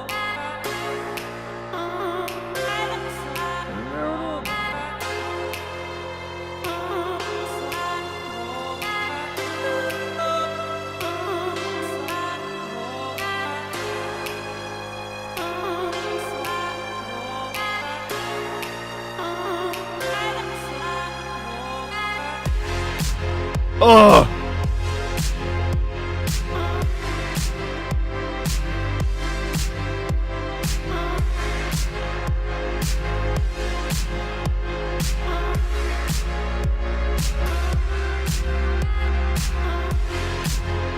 Yeah, Fury's great.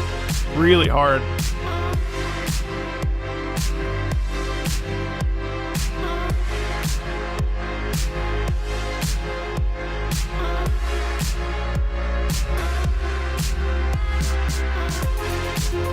Oh, all right, I'll go back up.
like the sound of metal.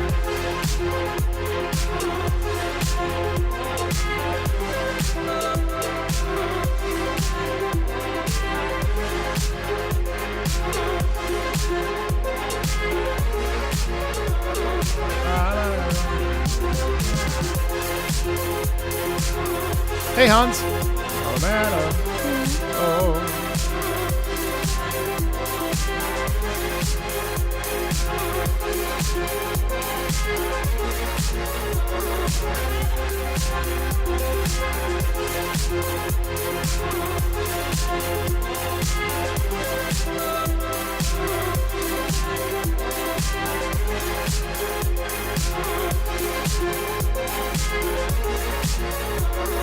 I like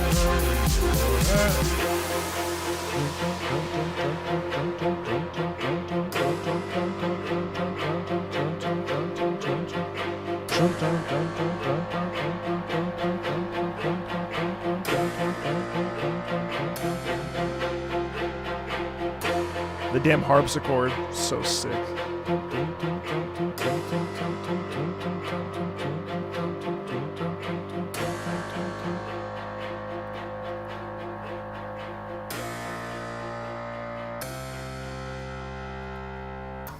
Oh, fuck, it's so fucking good. Thank you, Syrant, for reminding me of how terrific Toxic Avengers track is. That guy sucks, but it's really fun to fight while listening to that. All right, let's go back up to, I want to listen to Suikoden 2, Beautiful Morning, loops at 120, even if you never heard the song. It has a way of feeling warm and nostalgic, the golden era of JRPGs. Hey, that's lovely. Dum dum dum dum dum dum dum dum dum dum dum dum dum dum.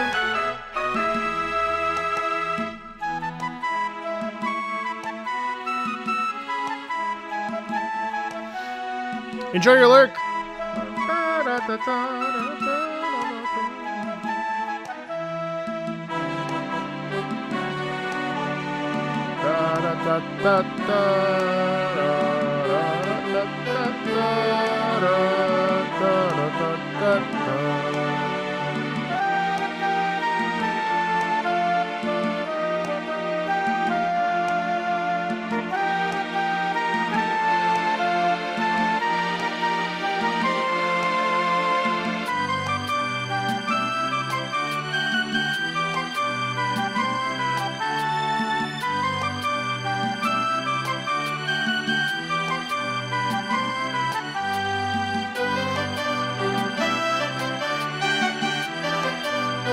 No, actually, I haven't.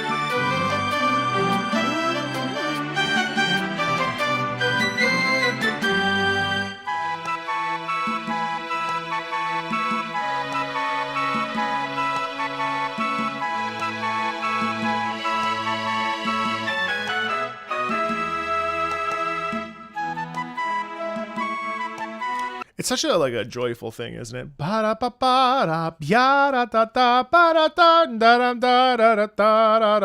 It's so nice. There's nothing else to say about it. It's such a peaceful song. I'd love to hear this orchestrated, actually. I don't know if there exists a version of an orchestra playing it, but that would be an absolute delight. Whoa, speaking of Destiny, what if I have stuff I want to share with you? What's the process of putting things on the list? Patreon.com/Marco Meatball.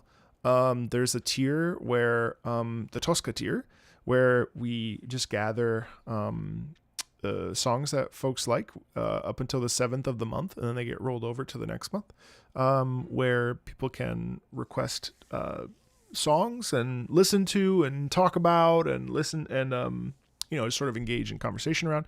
And that's how that works. That's the process. That's all right. No worries. I really enjoyed that track.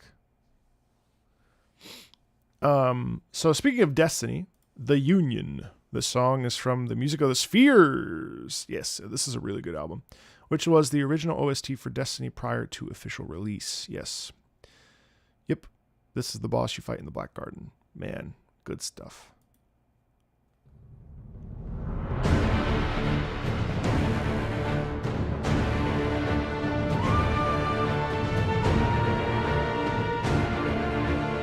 Sweet. Yeah, we can bump that one up because it's turned on. Thanks, Grassroots Dictator.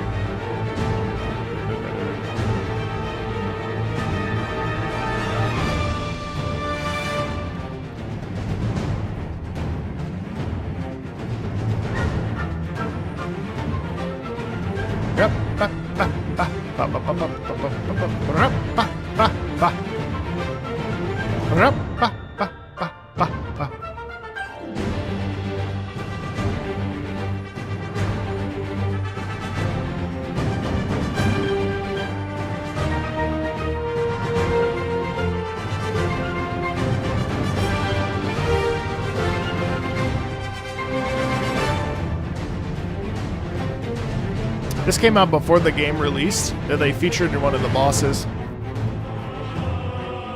Actually, wait, I actually want to talk about Music of the Spheres because I actually think this is personally I feel like this is Salvatore and Marty's like greatest thing that they've like contributed to the world. I mean, obviously there's other amazing things, but Music of the Spheres is so interesting to me because it's essentially like a symphonic I don't want to say it's a symphonic tone poem, but I mean it kind of is. But I mean it's a symphonic journey, kind of like Host the Planets, but in the soundscape of Destiny 1. I also think this is like taking all the great stuff of Halo and adding this layer to it of this like stunning orchestral writing. And Marty, you know, I don't actually know Michael's musical compositional history, like where he went to school, but like Marty is I assume they're both trained classical musicians. Mason, do you know? I can't remember. I could just Google it. But in any case, yeah, I mean, it's really stunning. One of them is, yeah. I think it's Marty. I think it's Marty.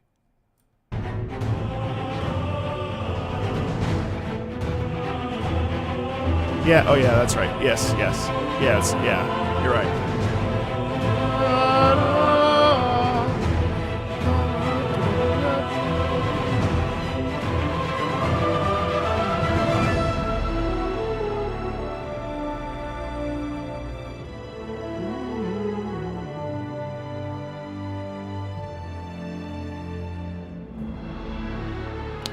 Yeah. Why do you... What? I mentioned earlier how I feel about censorship, but like I guess I'm kind of curious why you want my opinion on it. Besides the fact that I think censorship is not good. I can only add so much to the conversation. I mean, censorship sucks. Yeah, I don't feel great about it, especially for my UK friends. That sucks. Awesome Dictator. Someone did tell me that something.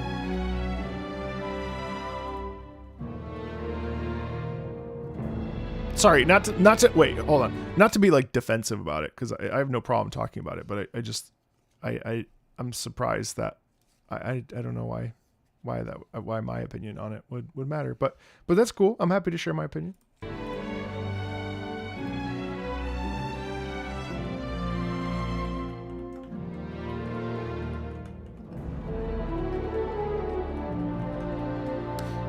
You know, I did know it sucks. I mean, there's no other word for it. Listen to the bassoons here. I love that sound, don't you? Plus with the triangle in the back too. Yeah, no, it sucks.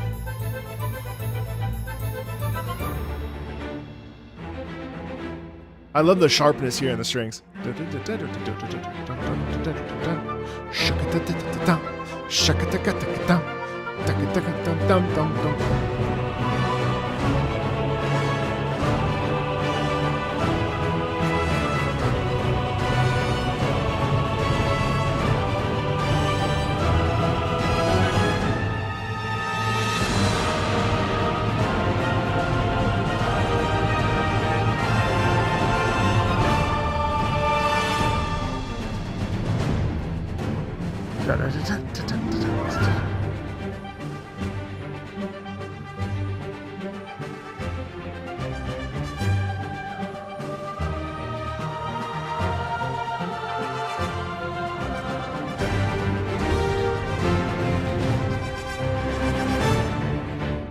Da-da-da-da-da-dum. Shada-da-da-da-da-dum. Shada-da-da-da-da-dum.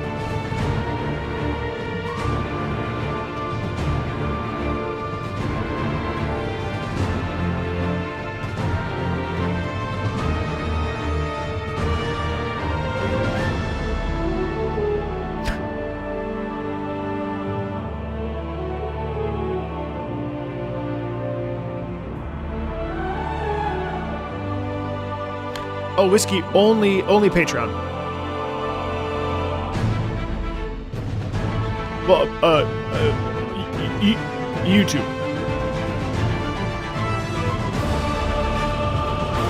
That's all like the list that. Yeah. You see what I mean? Like what an absolute treat that is, right? Like what a wonderful piece of music. Like what a like a total package, intensity, chorus, you know, all the stuff that makes like a piece just like sparkle and shine, and it's just delightful to listen to. You know what I mean? Again, hilarious to go back to Fjord's piece that I said felt old, even though it's like from like the 60s with the Gungrave track. Meanwhile, I'm over here like, don't you get it? The classical music, baby, it's fresh. You know, like there's something about something about that particular combination of things that is very cool. There are rumors that Salvatore worked on D2 music again. I hope that's true. You know, I have feelings. I have feelings about. I've never worked for a company like that, so I can't really speak on it. But there is something to me about like at one point being like a part of the music staff and or the head of the music staff, and then coming back as a contractor. Now I'm assuming that, you know, like, but like with none of the benefits. Like something about that. Again, I'm just the guy on YouTube making a fool of himself, you know, listening to the music, hanging out. I don't know the inner workings, so I can't speak to it. But it is like, it feels like a demotion, but like, hey, we love your work, man. Hey, man, we love your work. Listen, no hard feelings, right? Just the money, you know? But come on. You know what I mean? I don't know. Something about it just feels weird. But it's okay. I mean, like, hey, what do I know? As long as he's happy, right? So, if he's happy, everybody should be happy. But anyway, Destiny 1 had a really unique sound, I think. Okay. Anno 18. Oh, so Whiskey, to answer your question. So the songs that I've heard, Doc, those are songs that have been requested by Patreon members. So that's the 2000-ish songs. That's what you see there. Also, guys, if you're just stopping in for the first time, or you've been here before, or you've been here the whole time, nice to see you. Happy Friday. Oh my God, there you are, Warforge. I was so worried. You know, this entire time, Warforge, I've been like, I hope that person doesn't think that I called them a grifter. This entire time, you've been in my brain. Talk about parasocial. I was like, man, I hope they didn't leave because they might have misconstrued and thought that I was calling them a grifter on accident. I was deeply concerned. Happy Friday, Hyun So Lee. How are you? You were busy playing Destiny 2? Fair. This month, I got to figure out what I'm going to play this weekend. The sheet isn't opening? Really? Oh, no. Oh, no. Yeah, it is. You have to go to continue to destination, or you'll be redirected in 5 minutes. This is powered by Bitly. It's right here. It works. That's everything I've heard in the last 3 years. You thought it was Thursday? Bruh. RimWorld? You know, I don't like games like that. Survival games or games that require a lot of like micromanagement or like a lot of systems. I think I'm a lazy gamer, guys. I just like to like. You ever seen Idiocracy? I'm the guy that's like square peg, triangle. I like Hades, but I also don't like Hades. I'm not crazy about Hades. So the amazing thing about oh, thank you. Yes, please do. Please do, because I'll put those on Spotify. I'd like to hear that. Thank you. This is how we know you're ADHD.